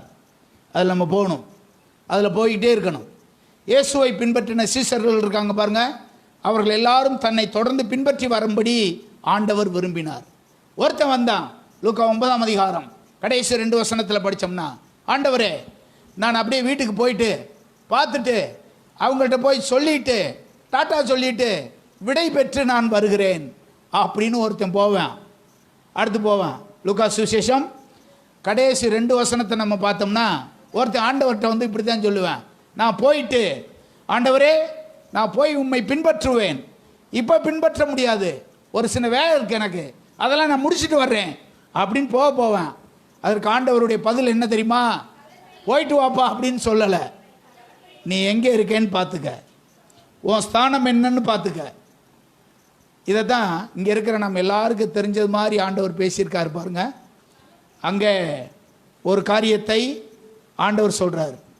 இப்போ இருக்கிற சின்ன பிள்ளைங்களுக்கு ஒரு வேளை அது தெரியாமல் இருக்கலாம், இனிமேல் அது தெரியாமலும் போயிடலாம். ஆனால் பெரியவங்க நம்ம எல்லாத்துக்குமே தெரியும். அங்கே ஆண்டவர் சொன்ன அந்த பொருள் என்ன? கலப்பை. சின்ன பிள்ளைங்க அதை பார்த்துருக்கிறதுக்கான வாய்ப்பு கிடையாது, ஏன்னா இப்போ அது உபயோகத்தில் இல்லை. ஆனால் ஆண்டவர் என்ன சொல்கிறாரு? முன்னே மாடு அல்லது கழுதைகளை வச்சு அதை உழுவாங்க. நம்ம நாட்டில் மாட்டை வச்சு உழுகுறாங்க, அந்த நாடுகளில் கழுதைகளை வச்சு உழுவாங்க. அப்படி போய்கொண்டே இருக்கும்போது அவன் சரியான பாதையில் உழ வேண்டுமானால் அவனுடைய பார்வை எல்லாம் எங்கே இருக்கணும்? முன்னாடி இருக்கணும், கலப்பையில் இருக்கணும். கலப்பையை கை வைத்து கொண்டு பின்னே ஒருவன் பார்த்தான் என்றால் அவன் தேவனுடைய ராஜ்யத்துக்கு தகுதி உள்ளவன் அல்ல. லோத்தின் மனைவியை நாம் ஏன் நினைத்து கொள்ள வேண்டும் என்றால், எந்த ஒரு சூழ்நிலையிலேயும் நம்முடைய இருதயம் தேவனை விட்டு பின்வாங்காதபடி நாம் பார்த்துக்கிறணும். ஒரு மனுஷனுடைய பின்மாற்றம் இருக்கு பாருங்க, இது ஒரே நாளில் நடப்பது அல்ல. ஒரு மனுஷனுடைய பின்மாற்றம் ஒரே நாளில் நடப்பதல்ல. ஒரு மனுஷனுடைய ரட்சிப்பு ஒரே நாளில் நடப்பது. ரட்சிப்பு என்பது ஒரே நாளில் நடக்கும். வசனத்தை கேட்டபோது ஆவியானவர் கிரியை செய்வார் இருதயத்தில். அந்த ரட்சிப்பு என்பது ஒரே நாளில் நடக்கும். ஆனால் பின்மாற்றம் என்பது ஒரே நாளில் நடப்பதல்ல. கொஞ்சம் கொஞ்சமாக கிறிஸ்துவின் அன்பிலிருந்து பிரிந்து போய் ரொம்ப தூரம் வந்ததுக்கு பின்னாடி தான் பிசாசு இப்போ சொல்லுவான், இங்கே பாரு, உனக்கும் ஆண்டவருக்கும் இப்போ ரொம்ப தூரமாக வந்துட்ட, இப்போ நீ ஜெபம் பண்ணாலும் ஆண்டவர் உன் ஜெபத்தை கேட்க மாட்டார், உனக்கு இப்போ ஆண்டவரை நோக்கி கூப்பிடுறதுக்கான வாய்ப்பே இல்லை, நீ பாவி ஆயிட்ட, நீ மீறுதல் பண்ணிட்ட, நீ பாவம் செஞ்சிட்ட, ஆண்டவருக்கு உனக்கு ரொம்ப தூரமாயிருச்சு, இனி ஜெபிக்க முடியாது, நீ தேவனை நோக்கி பார்க்க முடியாது. இப்படியெல்லாம் பிசாசு அந்த மனுஷன்ட்ட சொல்லி தேவ அன்பிலிருந்து முற்றிலுமாய் பிரிப்பான். எனவேதான் தேவனுடைய பிள்ளைகளாகிய நீங்களும் நானும் தினந்தோறும் லோத்தின் மனைவியை நினைச்சுக்கிறணும். தினந்தோறும் லோத்தின் மனைவியை நினைத்து கொள்ள வேண்டியது அவசியமானது. ஹல்லேலூயா. பலவீனத்தோடு இருந்தான் எசேக்கியா ராஜா. 1 ராஜாக்கள் 2 ராஜாக்கள் 18ஆம் அதிகாரம். பலவீனத்தோடு இருந்த அவனுக்கு தேவனுடைய வார்த்தை ஏசாயாவின் மூலம் வந்தது. வந்த தேவனுடைய வார்த்தை என்ன? நீர் வீட்டு காரியத்தை ஒழுங்குபடுத்தும், நீர் பிழைக்க மாட்டீர், நீர் மரித்து போவீர். இதுதான் தேவனுடைய வார்த்தை. அவன் தேவனை நோக்கி பார்த்தான். தேவனை நோக்கி பார்த்து தேவனை போய் ஜெபம் பண்ணான். தேவனை கர்த்தர் அவனுக்கு ஜீவியத்தை கூட்டி கொடுத்தார். நாளை எத்தனை வருஷம் கூட்டி கொடுத்தாரு?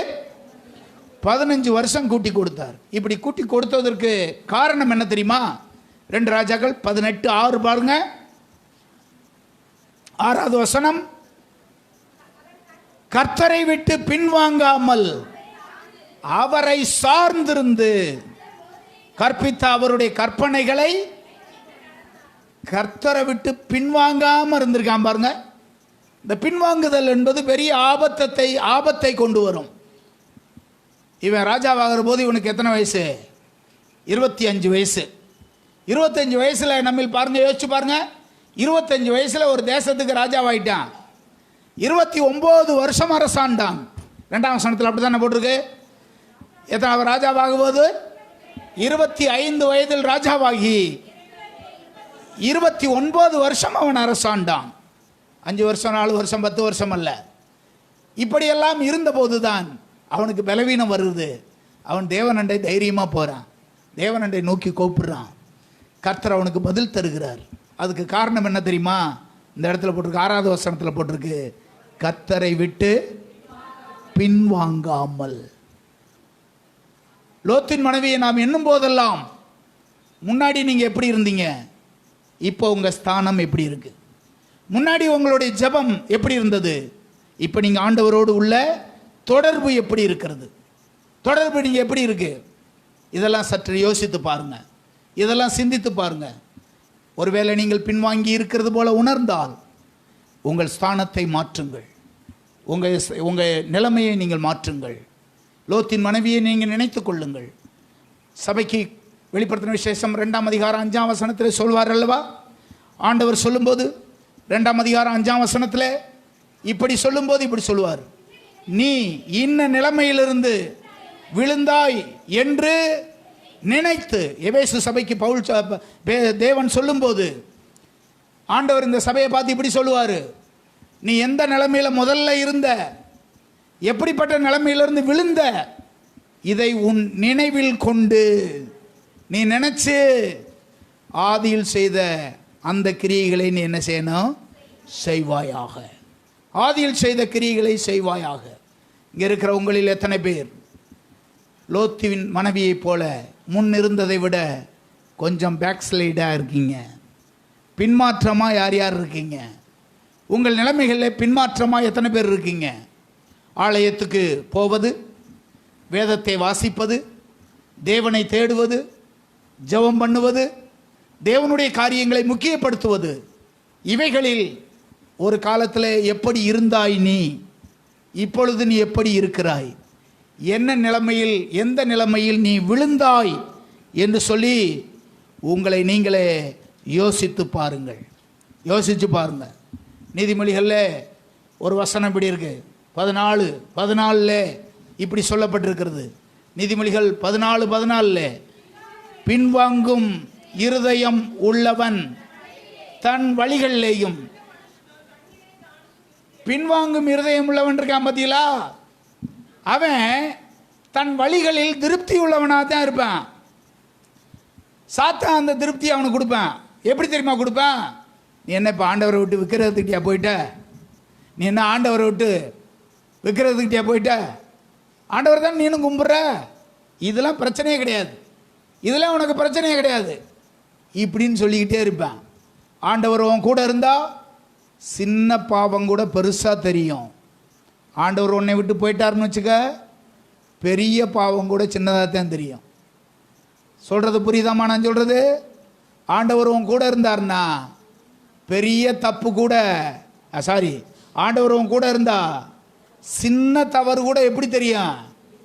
பெருசாக தெரியும். நமக்கு தூக்கம் வராது, உள்ளத்தில் வேதனையாக இருக்கும். ஐயோ இது ஆண்டவருக்கு விரோதமாக நான் அப்படி செஞ்சிட்டனே என்று வேதனைப்படுவோம். ஆண்டவர் உன் கூட இருந்தால் தான் அது நடக்கும். ஆனால் ஆண்டவர் கூட இல்லாமல் போயிட்டாருன்னு வச்சுக்க, அல்லது நீ ஆண்டவரை விட்டு தூரமாக போயிட்டீன்னா பெரிய தப்பு செஞ்சால் கூட உனக்குள்ள பிசாசு இருந்து எப்படி தெரியுமா பேசுவேன்? இதென்ன அந்த அக்கா செய்யாததா, இதென்ன அவங்க செய்யாததா, நீ என்ன செஞ்சுவிட்ட, அவங்க செய்யாததா, இவங்க செய்யாததா, நீ மட்டும்தான் செஞ்சுவிட்டியா, இதெல்லாம் ஒன்றும் மேட்ரு கிடையாது, ஒன்றும் பிரச்சனை இல்லை. இப்படி உன் உள்ளத்தில் பிசாசு பேசுவான். இப்போவே நீ தெரிஞ்சுக்கலாம், இயேசு உன் கூட இருக்காரா, உனக்கு தூரமாக இருக்காரன். லோத்தின் மனைவியை நினைத்துக்கொள். பழைய ஏற்பாட்டில் நம்ம பார்த்தோம்னா எல்லாமே பழைய ஏற்பாட்டில் பார்த்தீங்கன்னா கண்ணுக்கு கண் பல்லுக்கு பல்லுன்னு தான் இருக்கும். கட்டளையை மீறினால் உடனே அவர்கள் உப்புத்துணை தான் மாறினாங்க. கட்டளையை மீறினால் பூமி பிளந்து அவர்களை வாங்கி கொண்டது பழைய ஏற்பாட்டில். ஆனால் புதிய ஏற்பாடு கிருபையுள்ள இந்த காலத்தில் நம்ம வாழுகிறோம். உன் நிலைமை எப்படிப்பட்டதாக இருந்தாலும் நீ என்ன நிலைமையிலிருந்து விழுந்தாய் என்று அறிந்து ஆண்டவரிடத்தில் நீ திரும்பினால் ஆண்டவர் நிச்சயமாக உன்னை இன்றைக்கு மன்னிப்பார், உன்னை அவர் ஏற்றுக்கொள்ளுவார், உன்னை கழுவுவார், அவருடைய பிள்ளையாய் ஆண்டவர் உன்னை மாற்றுவார். நிச்சயமாக அதை ஆண்டவர் மாற்றுவார். நாம் பின்வாங்கி போவோமானால் தேவன் சாலமோன் இடத்துல இதை கண்டிப்பாக சொன்னார். நீ பின்வாங்கக்கூடாது என்பதற்காக சாலமோனிடத்தில் ஆண்டவர் சொன்ன அந்த காரியம் 1 ராஜாக்கள் 9ஆம் அதிகாரம் 6ஆம் வசனம் 7ஆம் வசனம் ஆகிய வசனங்களில் நம்ம பார்த்தோம்னா அங்கே சொல்லியிருக்கு இப்படி, பின்வாங்கும் நீங்களும் உங்கள் பிள்ளைகளும் என்னை விட்டு பின்வாங்கி நான் உங்களுக்கு முன்வைத்த என் கற்பனைகளையும் என் கட்டளைகளையும் கை கொள்ளாமல் போய் வேறே தேவர்களை சேவித்து அவர்களை பணிந்து கொள்வீர்களாகில். அடுத்த வசனம், நான் இஸ்ரவேலுக்கு கொடுத்த தேசத்திலே அவர்களை வைக்காதபடிக்கு நிர்மூலமாக்கி என் நாமம் விளங்க நான் பரிசுத்தமாக்கின இந்த ஆலயத்தை என் சமூகத்தை விட்டு தள்ளுவேன். அப்பொழுது இஸ்ரவேல் சகல ஜனங்களுக்குள்ளும் பல மொழியாகவும், பழைய ஏற்பாட்டில் உள்ள தேவனுடைய கட்டளை எப்படி தெரியுமா வருது? என்னை விட்டு நீங்கள் பின்வாங்கி போனால் சகல ஜனங்களுக்குள்ளும் நீங்கள் எப்படி இருப்பீங்க? பழமொழியாக உங்களை சொல்கிறது மாதிரி இருப்பீங்க. வசை சொல்லா நீங்கள் மாறிடுவீங்க பின்வாங்கி போனீங்கன்னா. அப்படித்தான் சாலமோன்கிட்ட ஆண்டவர் சொன்னார். பின்வாங்கி போனால், வேறு தேவர்களை போய் நீங்கள் சேவித்தால், ஆண்டவரை விட்டு விட்டு நீங்கள் போனீங்கன்னா உங்கள் வாழ்க்கை எப்படிப்பட்டதாக மாறும்? எல்லாரும் உங்களை பழமொழியாக சொல்கிற அளவுக்கு உங்கள் ஜீவியம் மாறிடும், உங்கள் வாழ்க்கை மாறிடும். இதெல்லாம் எச்சரிப்பின் செய்தியாக சாலமோனுக்கு கர்த்தர் சொல்லியிருந்தாலும் அதை அவன் கேட்காம போனதுனாலே அவனுக்கு பின்னாடி இந்த காரியம் இஸ்ரவேலிலே நடந்தது. அவன் தேவனுக்கு விரோதமான காரியத்தை செய்து அந்நிய ஸ்திரீகளை விவாகம் பண்ணி அவர்களுக்கு விக்கிர கோயில்களை கட்டி கொடுத்து தேவனுடைய பிரகாரம் அவன் வாழாதபடியினால் அவனுக்கு பின்னாடி வந்த எல்லாரும் புறஜாதி ராஜாக்களாலே அழிக்கப்பட்டார்கள், மிதிக்கப்பட்டார்கள், கொல்லப்பட்டார்கள். இதெல்லாம் நம்ம சரித்திரத்திலே நாம் படிக்கிறோம். எனவே தேவனுடைய பிள்ளைகளே, ஒரு சின்ன பிரச்சனை வரும்போது, ஆண்டவரை விட்டு விலகுகிற ஒரு சின்ன சோதனை உனக்கு வரும்போது நீ நினைத்து கொள்ள வேண்டிய நபர் யாரு? லோத்துவின் மனைவி. பின்னிட்டு பார்த்து உப்புத்தூணாய் மாறின அவளை போல் அல்லாதபடிக்கு முன்னேறி போய் தேவனுடைய சித்தத்தை செய்கிற தேவ பிள்ளையாய் நீ இருக்கணும். எனவே தினந்தோறும் யாரை நினைத்து கொள்ளணும்? லோத்துவின் மனைவியை நினைத்து கொள்ள வேண்டியது அவசியமாக இருக்குது. இரண்டாவதாக ஒரு அம்மாவை சொன்னேன். உபாகமத்தின் புஸ்தகம் 24ஆம் அதிகாரம் 9வது வசனம். மிரியாம். யார் இந்த மிரியாம்? சொல்லுங்க தம்பி, சொல்லுப்பா ராஜா, தெரியுமா? மிரியாம் யார்? இந்த மிரியாம் மோசேயினுடைய சகோதரி, அக்கா. ஒருவேளை இப்படியும் சொல்லலாம், சிறு வயதிலே மோசேயை காப்பாற்றினவள். அந்த நாணல் தட்டையில் போய் இருக்கும்போது அதை பார்த்து கொண்டே இருந்தவள் இந்த சின்ன பொண்ணு, இவள் தான். பிற்பாடு வளர்ந்து பெரியவங்களாக வர்றாங்க. இப்பொழுது வயதான காலத்தில் இவளுக்கு பிரச்சனை வருது. இவளுக்கு அந்த பிரச்சனை வருது, நாம் எல்லாருக்கும் தெரியும். திடீர்னு ஒரு நாள் பார்த்தீங்கன்னா மோசேக்கு விரோதமாய் பேச ஆரம்பித்தா. மோசே, உன் கூட மட்டும்தான் பேசுவார் ஆண்டவர், என் கூடயும் கர்த்தர் என்ன செய்வார்? பேசுவார். உன் கூட மட்டும்தான் அதை குறித்து பேசுவாரா? என் கூடயும் ஆண்டவர் பேசுவார் என்று மோசேக்கு விரோதமாய் முறுமுறுத்து பேச ஆரம்பித்தா இந்த அம்மா. உடனே ஆண்டவர் பார்த்தார். இதை குறித்து 12ஆம் அதிகாரத்துக்கு நாம் வரணும். என்னாகமத்தின் புஸ்தகம் 12ஆம் அதிகாரத்துக்கு வரும்போது இவள் செய்த தப்பிதம் என்ன? இன்னொரு இடத்துல இதுக்கு பின்னாடி தான் போட்டிருக்கு, எப்போவும் மிரியாமை நினைத்து கொள்ளுங்கள் என்று பின்னாடி ஆண்டவர் சொல்றார். இவள் செய்ததான தப்பிதம் என்ன? குறை சொல்லுகிற ஆவி, குற்றஞ்சாட்டுகிற ஆவி. குறை சொல்கிற ஆவி, குற்றஞ்சாட்டுகிற ஆவி. ஒரு இடத்துல இவளை பற்றி போட்டிருக்கு. 20ஆம் அதிகாரம் வாங்க, யாத்ராமத்தின் புஸ்தகம் 15ஆம் அதிகாரம் வாங்க, யாத்ராம் புஸ்தகம் 15ஆம் அதிகாரம் வாங்க, 20ஆம் வசனம் படிங்க. 15-20 பாருங்க, சீக்கிரம் படிப்பா. ஆரோனின் சகோதரியாகிய இவ சாதாரணமான ஆள் கிடையாது. இந்த இடத்துல எப்படி போட்டிருக்கு? தீர்க்கதரிசி அப்படின்னு போட்டிருக்கு. இவளுக்குள்ளும் ஒரு கெட்ட ஆவி பூந்தது. இவளை குறித்து ஒரு குறிப்பு அங்கே போட்டிருக்கு பாருங்க. தீர்க்கதரிசி இவ, மோசேயினுடைய சகோதரி இவ, அக்காவ. ஆனாலும் இவளுக்குள்ளும் ஒரு கெட்ட ஆவி பூந்தது. மீரியாம் செத்து போனாலும் அந்த ஆவி சபையிலே அநேகருடைய புகுந்து வர்றதுக்கு வாய்ப்பு இருக்குது. இந்த ஆவியை நாம் கணக்கு பண்ணணும். ஒருபோது இது நமக்குள்ளே வராமல் பார்த்துக்கிறணும். இது என்ன ஆவி? இது சொல்லுங்க. குற்றம் கண்டுபிடிக்கிற ஆவி, குறை சொல்லுகிற ஆவி, இது குற்றம் கண்டுபிடிக்கிற ஆவி. புதிய ஏற்பாடு வரும்போது இதை கர்த்தர் வன்மையாக கண்டிக்கிறார். ரோமர் நிருபம் 2ஆம் அதிகாரம் 1 வசனம் 2வது வசனம், இந்த 2 வசனத்தில் நம்ம படிக்கிறோம், மற்றவர்களை குற்றவாளியாக தீர்க்கிற யாரானாலும் சரி அப்படின்னு போட்டிருக்கு. அப்படின்னா என்ன அர்த்தம்? பாஸ்டர் ஆனாலும் சரி, விசுவாசி ஆனாலும் சரி, பழைய விசுவாசி ஆனாலும் சரி, புது விசுவாசி ஆனாலும் சரி, யாராக இருந்தாலும் ஒருபோதும் மற்றவர்களை குற்றஞ்சாட்டுகிற அந்த ஆவிக்கு ஒரு நாளும் நம்ம என்ன செய்யக்கூடாது? இடம் கொடுக்கக்கூடாது. இயேசு இதை குறித்து எதுவும் சொல்லியிருக்காரா? சொல்லியிருக்கிறார். மற்றவர்களை குற்றம் பிடிக்கிறவர்களை குறித்து இயேசு சொன்ன காரியம் மத்தேயு 7ஆம் அதிகாரத்தில் நாம் படிக்கிறோம். லூக்கா 6ஆம் அதிகாரத்தில் படிக்கிறோம். லூக்கா 6ஆம் அதிகாரம், மத்தேயு 7ஆம் அதிகாரம், இந்த 2 அதிகாரத்தை நம்ம ஒப்பிட்டு பார்த்தோம்னா, மத்தேயு சுவிசேஷம் 7ஆம் அதிகாரம் 1 முதல் 3 வசனத்திலே நம்ம படிக்கிறோம். அங்கே என்ன சொல்லப்பட்டிருக்கிறது? குற்றவாளிகளாக தீர்க்கப்படாதபடிக்கு மற்றவர்களை குற்றவாளி என்று அப்படி சொல்லிட்டு ஆண்டவர் என்ன தெரியுமா சொல்றாரு? இங்க வா, உன் கண்ணில் இருக்கிற உத்தரத்தை உணராமல் உன் சகோதரன் கண்ணில் இருக்கிற துரும்பை பார்க்கிறது என்ன? நம்முடைய கண்ணில் இருக்கு ஒன்று இருக்கு அப்படின்னு சொன்னால் அது நமக்கு தெரியாது. அந்த கண்ணில் இருக்கிறத எடுக்கிறதுக்கு இன்னொருத்தங்கிட்ட தான் நம்ம போக வேண்டியிருக்கு. அப்படி தானே போவான். எப்போ அந்த கண்ணில் என்னமோ இருக்கு எடுத்து விடு அப்படின்னுவோம். ஆனால் எதை நாம் பார்க்குறோம்? அந்த சிஸ்டர் என்ன பண்ணுது, இந்த இது என்ன பண்ணுது, இவர் என்ன பண்ணுறாரு, அவர் என்ன பண்ணுறாரு, இவர் என்ன பண்ணுறாரு, இவர்களே பார்த்து தன்னைத்தானே மெச்சிக்கொள்ளுவது. நான் எவ்வளோ பரவாயில்ல, நான் எவ்வளோ பரவாயில்ல. இந்த ஆவி தான் யாருடைய ஆவி?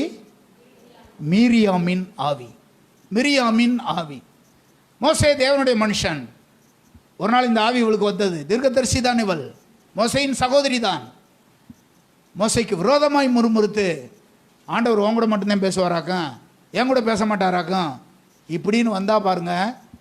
தேவன் அதை அனுமதிக்கலை. நடந்தது என்ன நாம் எல்லாருக்கும் தெரியும். 12ஆம் அதிகாரம், என்னாம புஸ்தகம் 12ஆம் அதிகாரத்தில் அவளுக்கு குஷ்டரோகம் வந்தது. அது மாத்திரம் இல்லைங்க, அவளுக்கு குஷ்டரோகம் வந்தது. வந்த குஷ்டரோகம் இருக்குல்ல, குஷ்டரோகத்தின் பிரமாணம் என்ன? லேவியராகமம் 6ஆம் அதிகாரத்தில் அதை குறித்து நம்ம படிக்கலாம். அவள் பாளையத்துக்கு புறம்பாக்கப்படணும், பாளையத்துக்கு புறம்பே இருக்கணும். அதுதான் லேவியராகமத்தினுடைய குஷ்டரோக பிரமாணம் அங்கே சொல்லப்பட்டிருக்கிறது. எனவே அவளை பாளையத்துக்கு புறம்பே கொண்டு போய் வச்சாங்க. இப்பொழுது என்னாகமம் 12ஆம் அதிகாரம் வசனம் 15ஆம் வசனத்தை பாருங்க. அப்படியே மீரியாம், 12ஆம் அதிகாரம் 15ஆம் வசனம், தம்பி எடுப்பா. மீரியாம் பாளையத்துக்கு புறம்பே இருந்தால், இதனால என்ன மிஸ்டேக் எல்லாருக்கும் வந்தது அதை படிச்சு சொல்லுங்க. இவ மீறினால் இவளுக்கு குஷ்டரோகம் வந்துச்சு. ஆனால் நடந்தது என்ன? ஒட்டுமொத்த சபையினுடைய பிரயாணமும் தடைபட்டது. ஒரு ஆள் குற்றம் சொல்ற ஆவி சபையில் கிளம்புச்சுன்னா சபையின் பிரயாணத்தை தடுக்குது பத்தியலா? இது சபைக்குள்ள எவ்வளவு பெரிய பாதிப்பை உண்டாக்குது பத்தியலா? இந்த ஆவி நம்ம யாருக்குள்ளும் கிரியை செய்யாதபடிக்கு நம்ம காத்துக்கிறணும். ஹல்லேலூயா. பொதுவாக மனுஷீகம் என்பது தன்னை காத்துக்கொண்டு மற்றவர்களை குற்றவாளியாக தீர்ப்பது மனுஷீகம். ஏவாள் அதைத்தான் செய்தாள், ஆதாம் அதைத்தான் செய்தான். ஆதாம் இடத்துல கேட்டபோது அவன் எதையும் ஒத்துக்கொண்டானா? ஒத்துக்கொள்ளல. நீர் எனக்கு கொடுத்த மனைவி. அந்த அம்மாட்ட போய் கேட்டா அந்த அம்மா ஒத்துக்கிருச்சா? அது ஒத்துக்கிற மாட்டேன்ருச்சு. சர்ப்பம் என்னை வஞ்சித்தது. இப்படித்தான் எல்லாரும் குற்றத்தை மற்றவர்கள் மேறு போட்டுக்கொண்டே இருந்தார்கள், தன்னை நீதிமானாக்க விளங்குவதற்காக. இந்த ஆவி சபையில் ஒரு நாளும் ஒருவரையும் கிரியை செய்யாமல் நம்ம பார்த்துக்கிறணும். இப்படிப்பட்ட எண்ணம் வந்தால், உள்ளத்தில் வந்தால் என்ன செய்யணும்னா, மிரியாவின் ஆவியை கடிந்து கொள்ளணும். நமக்குள்ளே மிரியாமின் ஆவி வராமல் பார்த்துக்கிறணும். ஹல்லேலூயா. சில வருஷத்துக்கு முன்பதாக ஒருவர் என்னை தேடி வந்தார். ஒரு 20 வருஷம் இருக்கும். எனக்கு அப்போ ஒரு 35 வயசு. ஒரு 20 வருஷத்துக்கு முன்னாடி அவருக்கு ஒரு 55 வயசு இருக்கும். திடீர்னு வந்தார். நான் பக்கத்தில் தான் ஒரு ஊர் அப்படின்னு சொல்லிட்டு ஒரு ஊரை சொன்னார். வாங்கயா உட்காருங்கயா. பேசிக்கிட்டே இருந்த உடனே அவர்கிட்ட நாங்கள் 2 பேரும் பேசிக்கிட்டே இருக்கும்போது திடீர்னு அந்த ஐயா, நீங்கள் எந்த ஸ்தாபனத்தில் இருக்கீங்கன்னு கேட்டார். நான் இந்த ஸ்தாபனத்தில் இருந்து ஊழியம் செய்கிறேன் அப்படின்னாரு. அப்படியா, சரி. இப்படி பேசிக்கிட்டே இருக்கும்போதே பாருங்கள், திடீர்னு நம்முடைய தேசத்தில் முன்னணியாய் ஊழியம் செய்கிற ஊழியக்காரங்களெல்லாம் இழுத்தார். அப்படியே இவங்களை பற்றிலாம் உங்களுக்கு தெரியாது அப்படின்றாரு. திடீர்னு டிஜிஎஸ் தினகரனை இழுத்தார், ஃபாதர் பெர்க்மான்ஸை இழுத்தார், மோகன் சி லாசரஸை இழுத்தார். யார் யாரெல்லாம் பெரிய பெரிய ஊழியக்காரர்கள் இருக்காங்களோ எல்லாத்தையும் இழுத்தார். அவங்கள பற்றிலாம் அபாண்டமான குற்றச்சாட்டப்புறம் சொல்ல ஆரம்பித்தார். இவங்கெல்லாம் இப்படி ஆட்கள் உங்களுக்கு தெரியாது, இவங்கெல்லாம் இப்படி ஆட்கள் உங்களுக்கு தெரியாது அப்படின்னு சொல்ல ஆரம்பித்தார். சாம் சபத்திர இப்படி ஆள் அப்படின்னு சொல்ல ஆரம்பித்தார். அவர் இப்படி இவர் இப்படின்னு எல்லாரையும் சொல்ல ஆரம்பித்தார். என் உள்ளத்துக்குள்ளே ஒரு ஆவி கிரியை செய்ய ஆரம்பிச்சிச்சு. அந்த ஆவி எனக்கு ஒத்து போகலை. ஏன்னா அவர்கிட்ட இருக்கிறது பூரா எது இப்படி குறை சொல்கிறாரு. தேவனால் உபயோகப்படுத்தப்பட்டு வருகிற தேவ மனிதர்கள் அவங்கெல்லாம், தேவனால் உபயோகப்படுத்தப்பட்டு வருகிற கர்த்தருடைய ஊழியக்காரங்க அவங்கெல்லாம். இதை நான் அவங்கெல்லாம் எப்படி இருக்காங்க, அவங்கெல்லாம் எப்படி இருக்காங்கன்னு நானும் அவர்கிட்ட கேட்கல. அவராக இதை புறம் சொல்லி விடுறாரு. அப்படியே கொஞ்ச நேரத்தில் என்னுடைய உள்ளத்தில் ஒரு எண்ணம் வந்துச்சு. ஐயோ, இந்த மனுஷன் எதுக்கு தான் இங்கே வந்தாருன்னு தெரியலையே, இந்த மனுஷன் எதுக்கு தான் இங்கே வந்தாருன்னு தெரியலையே, இப்படி சொல்லிக்கிட்டே திடுறாரு அப்படின்ட்டு வேதனைப்பட்டேன். சில ஊழியக்காரங்க கூட இப்படிலாம் இருக்காங்க பாருங்கள். நாம் ஒரு நாளும் அப்படி அந்த இடத்துக்கு என்ன செய்யக்கூடாது, போகக்கூடாது. ஒரு நாளும் போகக்கூடாது. உள்ளத்தில் சில நேரத்தில் இப்படி எழும்போம், வர பாஸ்டர் சரியில்லை. அடுத்து ஒரு எழும்போம், பாஸ்டர் வர பாஸ்டர் அம்மா சரியில்லை. அடுத்து ஒரு பிசாசு வந்து சொல்லும், அந்த சிஸ்டர் சரியில்லை. அப்புறம் சொல்லும், இந்த சிஸ்டர் சரியில்லை, இந்த பிரதர் சரியில்லை, இந்த ஐயா சரியில்லை, இந்த பாஸ்டர் சரியில்லை, பாஸ்டருடைய பொண்டாட்டி சரியில்லை, பாஸ்டருடைய பிள்ளைகள் சரியில்லை, சபையே சரி கிடையாது. அப்படின்னா உள்ளத்துக்குள்ள யார் இருக்கான்னு அர்த்தம்? அம்மா யாருமா இருக்கா உள்ள? இந்த எண்ணமெல்லாம் வருதா உங்களுக்கு? இது மிரியாமின் ஆவி. இந்த ஆவி இயேசுவின் நாமத்தில் என்ன செய்யணும்? போகணும். அதனால தான் ஆண்டவர் சொல்லியிருக்காரு, அடிக்கடி யாரை நினச்சிக்க? மிரியாமை நினச்சிக்க. அவளுக்கு என்ன வந்துச்சுன்றதை பார்த்துக்க. வந்தது என்ன? குஷ்டரோகம். குஷ்டரோகம் போகிறதுக்கு மோசே என்ன பண்ண? ஆண்டவர்கிட்ட போய் ஜெபம் பண்ணேன். திரும்பி, ஆண்டவரே, அது எங்கள் அக்கா நான் சின்ன பிள்ளையா இருக்கும்போது காப்பாற்றுச்சு, இப்படி பண்ணிட்டீங்களே ஆண்டவரே, பாவம், எப்படியாச்சும் அவளை காப்பாற்றுங்க ஆண்டவரே அப்படின்னு ஒரு நல்ல மனுஷன் எப்படி போய் ஜெபம் பண்ணி தேவ சமூகத்தில் போய் விழுந்த போது கர்த்தர் அவளை என்ன செஞ்சார்? மன்னித்து அற்புதமாக சுகமாக்கினார். இந்த ஆவிக்கு நாம் ஒருபோதும் இடம் கொடுக்கக்கூடாது. அல்லேலூயா. மூன்றாவதாக மீகாவின் புஸ்தகம் 6:5 பிலேயாம். பிலேயாம், இந்த பிலேயாம் என்பவன் பேயோரின் குமாரன். பிலேயாம் என்றால் ஜனத்தை அழிக்கிற ஆவி. இவன் ஒரு குறி சொல்கிறவன். இவனை குறித்து வேத பண்டிதர்கள் பல காரியங்களை சொல்கிறாங்க. இவன் ஒரு குறி சொல்லுகிறவன். தேவ ஜனங்கள் பிரயாணமாக வந்துக்கிட்டே இருக்காங்க. மோவாபின் ராஜாவாகிய பாலாக்கு, இந்த பாலாக்குன்னு போட்டிருக்கு பார்த்தீங்களா?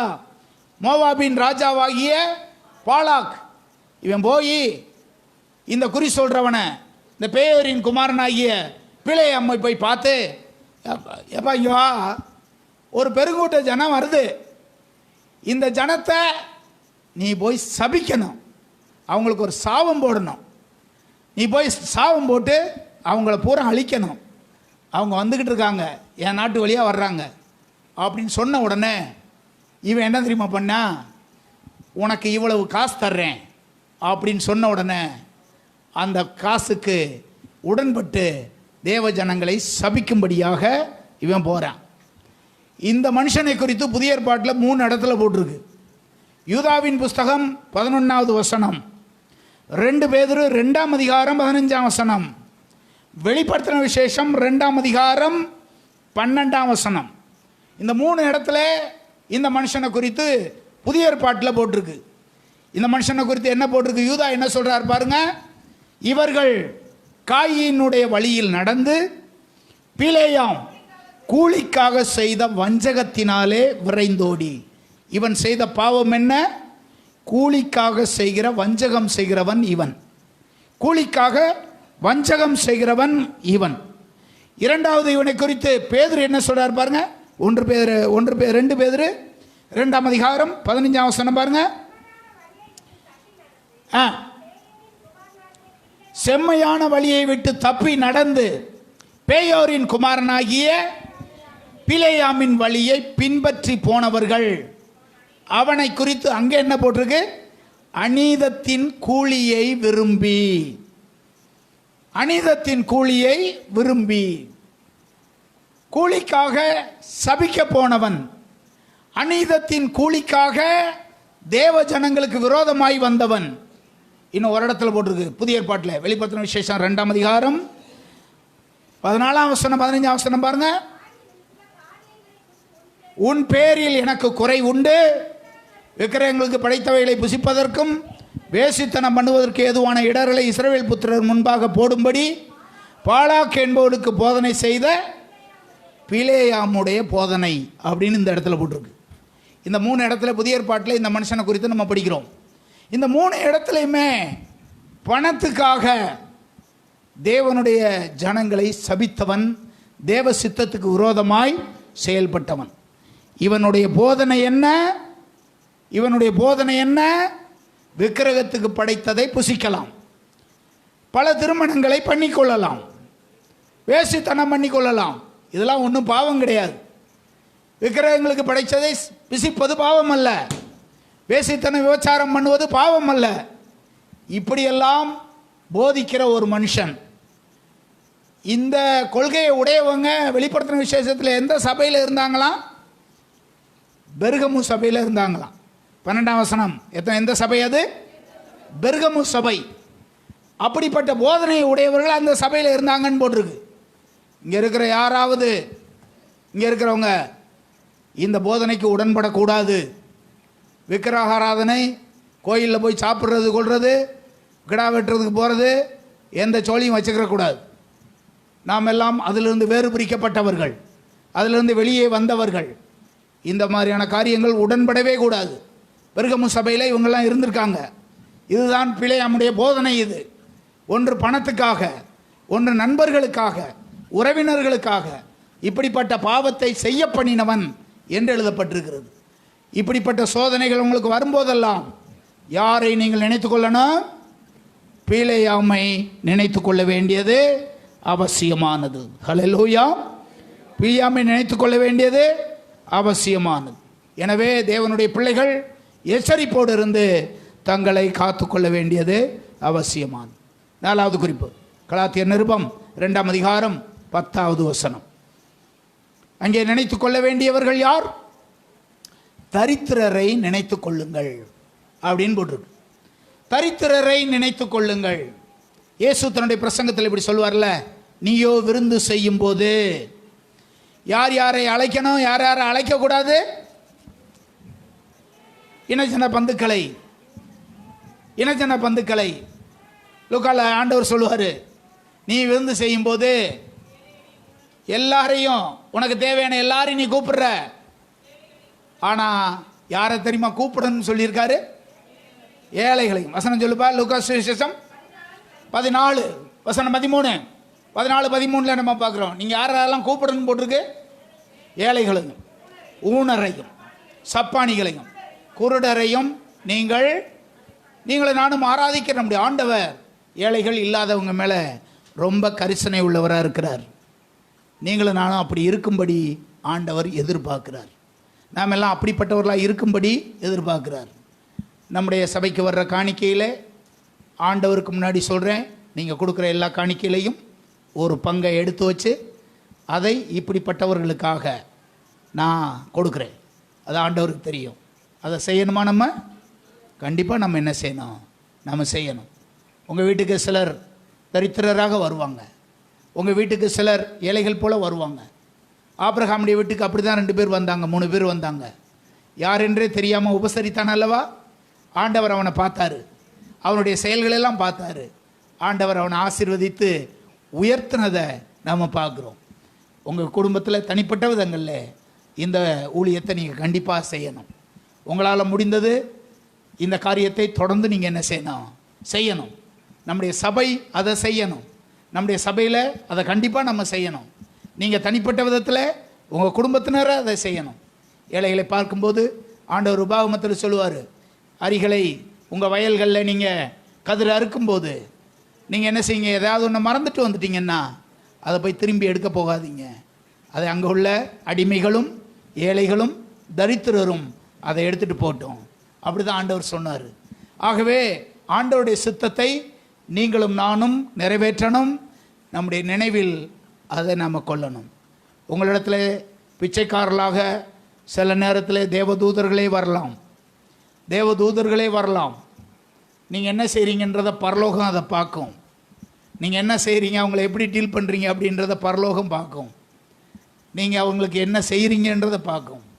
நல்ல உணவு கொடுக்குறீங்களா, இல்லை கீழே கொட்டை வச்சுருந்ததை எடுத்து அவங்களுக்கு கொடுக்குறீங்களா, அவங்கள என்ன செய்கிறீங்க, நீங்கள் அவங்கள எப்படி நீங்கள் பராமரிக்கிறீங்க, எப்படியெல்லாம் நீங்கள் அவங்கள டீல் பண்ணுறீங்க, இதெல்லாம் ஆண்டவர் பார்த்துக்கிட்டே இருப்பார். பெரையூரில் ஒரு அம்மா ஒரு 10 வருஷத்துக்கு முன்னாடி ரோட்டில் தெரிஞ்சுக்கிட்டே இருக்கும், ரொம்ப அப்படியே சுற்றிக்கிட்டே இருக்கும். ஒரு நாள் அதை கூட்டிகிட்டு வந்தேன். இங்கே கூட்டிட்டு வந்து அம்மா கண்ணம்மாலாம் இருந்தாங்க. அம்மா தான் அம்மாட்ட சொல்லி இல்லை இங்கே இருக்க சகோதரிகளாம் சேர்ந்து அந்த சகோதரியை குளிக்க வச்சு அதுக்கு நல்ல ட்ரெஸ் எல்லாம் உடுத்தி அப்படிலாம் சொன்னேன். அப்படிலாம் செய்யுங்கம்மா அப்படின்னு சொல்லி விட்டேன். அப்போ அந்த அம்மா சுந்தரம்மா சொன்னாங்க, பாஸ்டர் ஓவராக மேக்கப் பண்ணி விடக்கூடாது பாஸ்டர் இவளுக்கு அப்படின்னு சொன்னாங்க. அது மாதிரி அந்த அம்மா குளிக்க வச்சு சிலைகள்லாம் பட்டு நாங்கள் அனுப்பிட்டோம். மறுநாள் பார்த்தீங்கன்னா எப்படி தான் வந்துச்சுன்னு திடீர்னு ஒரு மஞ்சக்கத்தாலியை கழுத்தில் போட்டுக்கிட்டு தெரியுது. அந்த அம்மா சொன்னதே எனக்கு அடுத்து ஞாபகமே வந்துச்சு. அங்கங்கே பிச்சைக்காரங்க, அங்கங்கே மனநல பாதிக்கப்பட்டவங்க, அங்கங்கே இருந்தவங்க பார்த்தா யாரையும் நான் சும்மா அனுப்ப மாட்டேன், யாரையும் பார்க்க மாட்டேன். ஒருவேளை அந்த நேரத்தில் இயேசு பார்த்தாருன்னா என்ன செய்வார்? கடந்து போவாரா? ஏதாவது ஒரு காரியத்தை செய்வாரா இல்லையா? நீங்களும் நான் அதை கண்டிப்பாக என்ன செய்யணும். இப்படிப்பட்ட நேரத்தில் நம்ம யாரை நினச்சிக்கிறோம்னு பைபிளில் போட்டிருக்கு, தரித்திரரை நினைத்து கொள்ளுங்கள். இப்பொழுது அடுத்த குறிப்புக்கு வர்றேன். மத்தேயு சுவிசேஷம் 26ஆம் அதிகாரம் 13வது வசனம், யோவான் சுவிசேஷம் 12ஆம் அதிகாரம் 3வது வசனம். இந்த இடத்துல ஒரு சகோதரி, அந்த அம்மா பேர் மரியாள் என்று யோவானில் போட்டிருக்கு. மத்தேயுல அந்த அம்மாவுடைய பேர் போடலை, யோவானில் அந்த அம்மாவுடைய பேர் போட்டிருக்கு. இயேசு ஒரு இடத்துக்கு போயிருக்கிறார். பெத்தானியாவிலே குஷ்டரோகியாக இருந்த சுகமான அந்த வீட்டுக்கு போயிருக்கிறார். அங்கே போய் உட்கார்ந்துருக்கிறார், பேசிக்கொண்டிருக்கிறார். திடீர்னு ஒரு அம்மா வருது, வந்து ஒரு பெரிய பாட்டிலில் இருக்கிற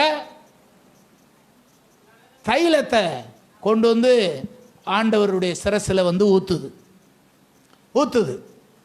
உடனே அதை தடுக்கிறாங்க. ஐயோ ஊற்றாதீங்க அப்படின்ட்டு. ஏனென்றால் அது எவ்வளவு மதிப்புரியது. யோவான் 12ஆம் அதிகாரத்தில் தான் அதனுடைய மதிப்பு போட்டிருக்கு.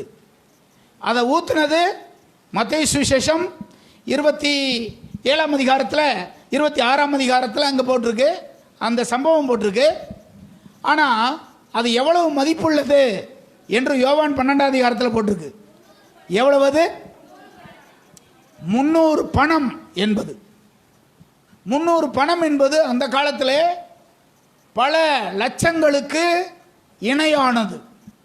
என்றால் இயேசுவை காட்டி கொடுத்தவனுக்கே எவ்வளவு கொடுக்கப்பட்டது? அவ்வளோதான் கொடுக்கப்பட்டது. ஒரு மனுஷனை கொலை செய்கிறதுக்கு காட்டி கொடுத்தவனுக்கே கொடுக்கப்பட்ட தொகை, பேசின தொகை 30 காசாக இருந்தால், இப்பொழுது ஊற்றப்பட்ட அந்த தைலத்தினுடைய மதிப்பை நாம் ஒப்பிட்டு பார்த்தா இது எவ்வளவு விலையேற பெற்றது என்பதை நாம் அறிந்து கொள்ளலாம். அப்படிப்பட்ட காரியத்தை தேவனுக்காக அவள் செய்தாள். எல்லாரும் தடுக்கிறாங்க. இயேசு மட்டும் ஒரு வார்த்தையை சொல்கிறாரு, தடுக்காத. பின்காலத்தில் ஜனங்கள் எல்லாரும் அவளை என்ன செய்யணும்? நினைக்கணும். எல்லாரும் அவளை நினைக்கணும். நாம் இதிலிருந்து கற்றுக்கொள்ளுகிற பாடம் என்ன அப்படி என்றால், தேவன் நமக்கு செய்திருக்கிற நன்மைக்கு ஏதுவாக எல்லா காரியத்தையும் தேவனுக்கு முற்றிலுமாய் கொடுப்பதற்கு நாம் கடமைப்பட்டிருக்கிறோம். இவை இப்படி செஞ்சா பார்த்தீங்களா, இயேசு அதுக்கான ஒரு விளக்கம் சொல்லுவார். ஐயையோ இவ்வளவு கொட்டி வேதனைப்படுத்திட்டே வேஸ்ட்படுத்திட்டே அப்படின்ட்டு யூதாசு. அப்பொழுது இயேசு என்ன தெரியுமா சொல்லுவார்? அவள் என்னிடத்தில் அதிகமாய் அன்பு கூர்ந்தபடியால், அவள் என்னிடத்தில் அதிகமாக அன்பு கூர்ந்தபடியால் இதை செய்தாள். உண்மையாகவே நாம் ஆண்டவரை அதிகமாக நேசிக்கிறவங்களா இருந்தா ஆண்டவருக்காக எதையும் செய்ய தயங்க மாட்டோம்.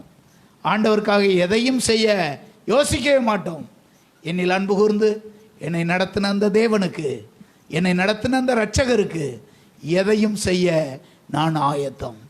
ஆண்டவர் ஏன் அதை தடுக்காதேன்னு இந்த 2 இடத்துல எழுதி வச்சிருக்கிறார் அப்படின்னா, பின்னாடி இருக்கிற நீங்களும் நானும் எப்போதும் நினைவில் கொள்ளும்படியாக, எப்போதும் அவளை நினைத்து கொள்ளும்படியாக.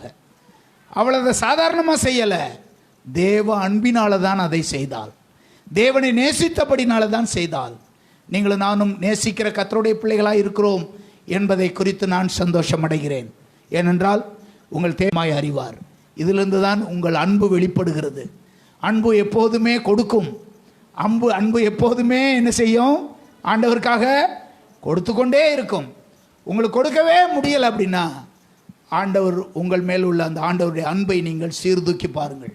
அதை நீங்கள் எண்ணி பார்த்தால் தேவனுக்காக நாம் தொடர்ந்து கொடுக்கிறவர்களாக இருப்போம். அடுத்த குறிப்பு 1 கொரிந்தியர் 11ஆம் அதிகாரம் 1-2. பவுலை நினைத்து கொள்ளுங்கள். பவுலை நினைத்து கொள்ளுங்கள். பவுல் என்பவன் அந்த நாட்களிலேயே ஒரு பெரிய பணக்காரர், பெரிய படிப்பாளி, கமாலியேல் பாதத்திலிருந்து பல கலைகளை கற்றுக்கொண்ட ஒரு தேவனுடைய மனுஷன். தேவன் அவனுக்கு தரிசனமானதுக்கு பிற்பாடு தேவனுக்காக தன்னை முழுமையாய் அர்ப்பணம் செய்து வாழ்ந்த ஒரு மனிதன். இந்த ஒரு மனுஷன்தான் பைபிள் எப்படி சொல்லியிருக்காரு, நான் கிறிஸ்துவை பின்பற்றுவது போல நீங்கள் என்னை பின்பற்றுங்கள். இயேசுவை போலவே தன்னை அர்ப்பணம் பண்ணினவன், தேவனுடைய சித்தத்துக்கு தன்னை முழுமையாய் ஒப்பு கொடுத்தவன். பவுலின் பிரசங்கங்கள் அல்லது பவுலுடைய எல்லா நூல்களையும் நம்ம படித்து பார்த்தோம்னா, தனக்கென்று வாழாமல் தன் ஜீவிய காலம் முழுவதும் தேவனுக்காகவே வாழ்ந்து தேவனுடைய சித்தத்தை நிறைவேற்றின ஒரு தேவனுடைய மனுஷன். இறுதியாய் மரிக்கும்போது தான் அவர் இப்படி சொல்லுவார், என் ஆண்டவருக்காக வாழ்ந்தேன், என் ஆண்டவருக்காக விசுவாச ஓட்டத்திலே ஓடினேன், விசுவாசத்தை காத்து கொண்டேன், நீதியின் கிரீடம் எனக்காக வைக்கப்பட்டிருக்கிறது. நீங்கள் மரண தருவாய்க்கு போகும்போது உங்கள் உள்ளம் இப்படித்தான் பேசணும். என் ஜீவகாலமெல்லாம் ஆண்டவருக்காக நான் வாழ்ந்தேன், தேவன் எனக்கு எப்படி கட்டளையிட்டாரோ அந்த சித்தத்தை நான் நிறைவேற்றினேன். ஒரு மரணத்தை சந்திக்கும்போது துக்கமுகமாய் அல்ல, சந்தோஷமாக நம்ம ஆண்டவர்கிட்ட போகும்படி, சந்தோஷமாய் அதை சந்திக்கும்படி பவுலை போல நம்ம வாழணும். ஹல்லேலூயா. பிலிப்பியரில் சொல்வார் அல்லவா, பின்னானவைகளை மறந்து, 3ஆம் அதிகாரம் 16, 17, 18 வசனத்தில் அவர் தொடர்ந்து அங்கே சொல்லும்போது நம்ம படிப்போம், பின்னானவைகளை மறந்து முன்னானவைகளை நாடி கிறிஸ்து எனக்கு அளித்த பந்தய பொருளின் பரம அழைப்பின் பந்தய பொருளுக்காக இலக்கை நோக்கி நான் சந்தோஷமாக ஓடுறேன். அருமையான தேவனுடைய பிள்ளைகளே, உங்கள் ஜீவியத்தில் தினந்தோறும் நீங்கள் தேவனுடைய மனுஷனாகிய பவுலை நினைத்து கொள்ளுங்கள். கடைசியாக கிறிஸ்து இயேசுவை. 12ஆம் அதிகாரம் 2ஆம் வசனம் 3ஆம் வசனம். எபிரேயர் நிருபம் 12ஆம் அதிகாரம் 2ஆம் வசனம் 3வது வசனத்தில், அந்த 3வது வசனத்தை படிங்க. ஆகையால் நீங்கள் இளைப்புள்ளவர்களாய் உங்கள் ஆத்துமாக்களில் சோர்ந்து போகாதபடிக்கு தமக்கு விரோதமாய் பாவிகளால் செய்யப்பட்ட இவ்விதமான விபரீதங்களை சகித்த அவரையே நினைத்து கொள்ளுங்கள். 2ஆம் வசனம் எடுங்க, 2ஆம் வசனம் போடுங்க. தமக்கு முன் வைத்திருந்த சந்தோஷத்தின் பொருட்டு அவமானத்தை எண்ணாமல் சிலுவையை சகித்து தேவனுடைய சிங்காசனத்தின் வலது பார்சத்திலே வீற்றிருக்கிறார். அவமானத்தை எண்ணாம சிலுவையை சகித்து. அடுத்த வசனத்தில் போட்டிருக்கு, அடுத்த வசனத்தில் 3வது வசனத்தில் போட்டிருக்கு விபரீதங்களை சகித்து. 2ஆம் வசனத்தில் சிலுவையை சகித்து, 3வது வசனத்தில் விபரீதங்களை சகித்து. நம்முடைய வாழ்க்கையிலே பல நேரங்களில் கிறிஸ்துவுக்கு ஏற்பட்ட இவைகள் எல்லாமே நடக்கும். விபரீதங்கள் நடக்கும். கூட இருந்த சீசனே முத்தம் கொடுக்க வர்றது போல வருவான்.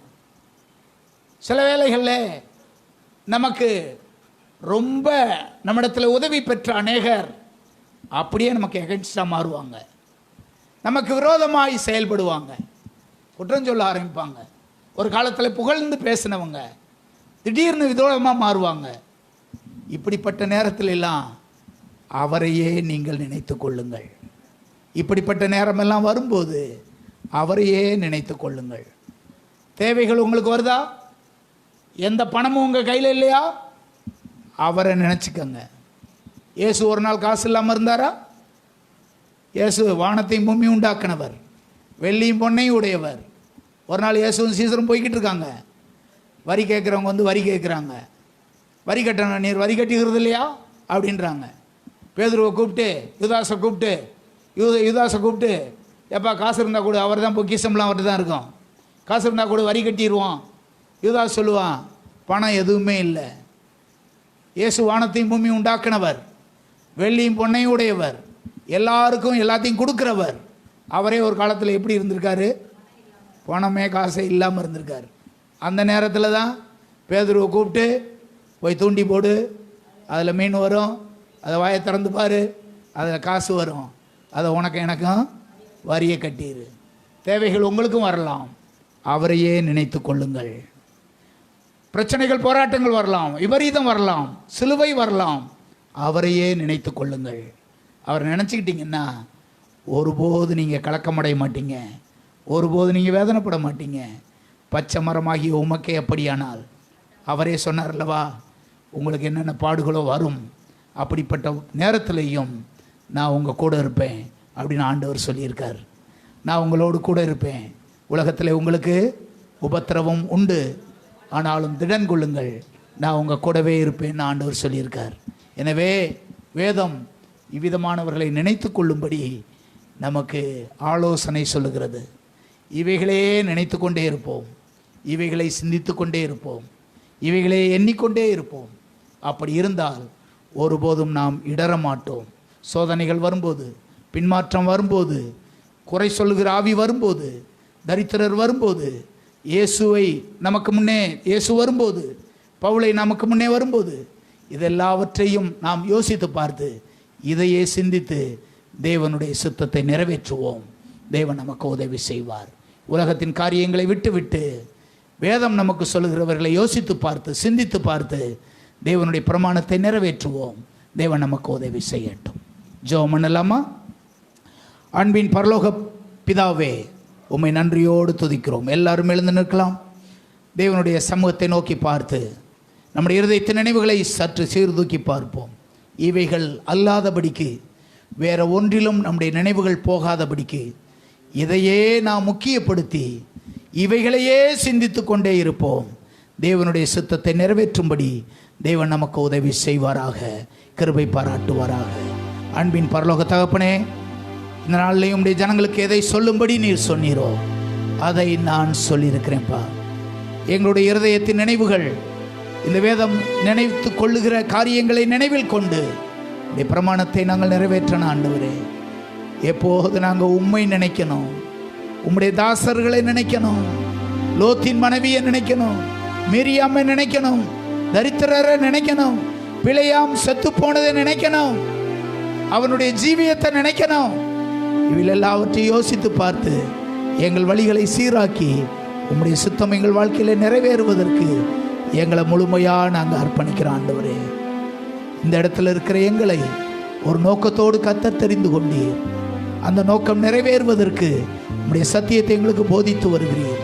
தொடர்ந்து எங்களோடு கூட பேசி உம்முடைய சித்தப்படி வாழ எங்கள் எல்லாரையும் உம்முடைய சமூகத்தில் அர்ப்பணம் பண்ணி நாங்கள் ஜெபிக்கிறோம்.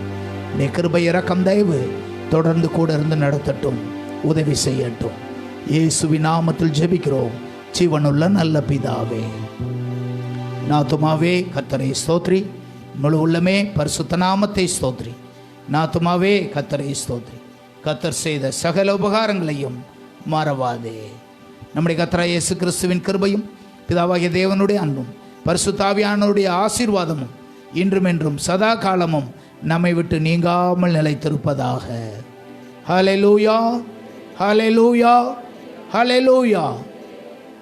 எல்லாருக்கும் ஸ்தோத்திரம். ஆண்டவங்களை ஆசீர்வதி.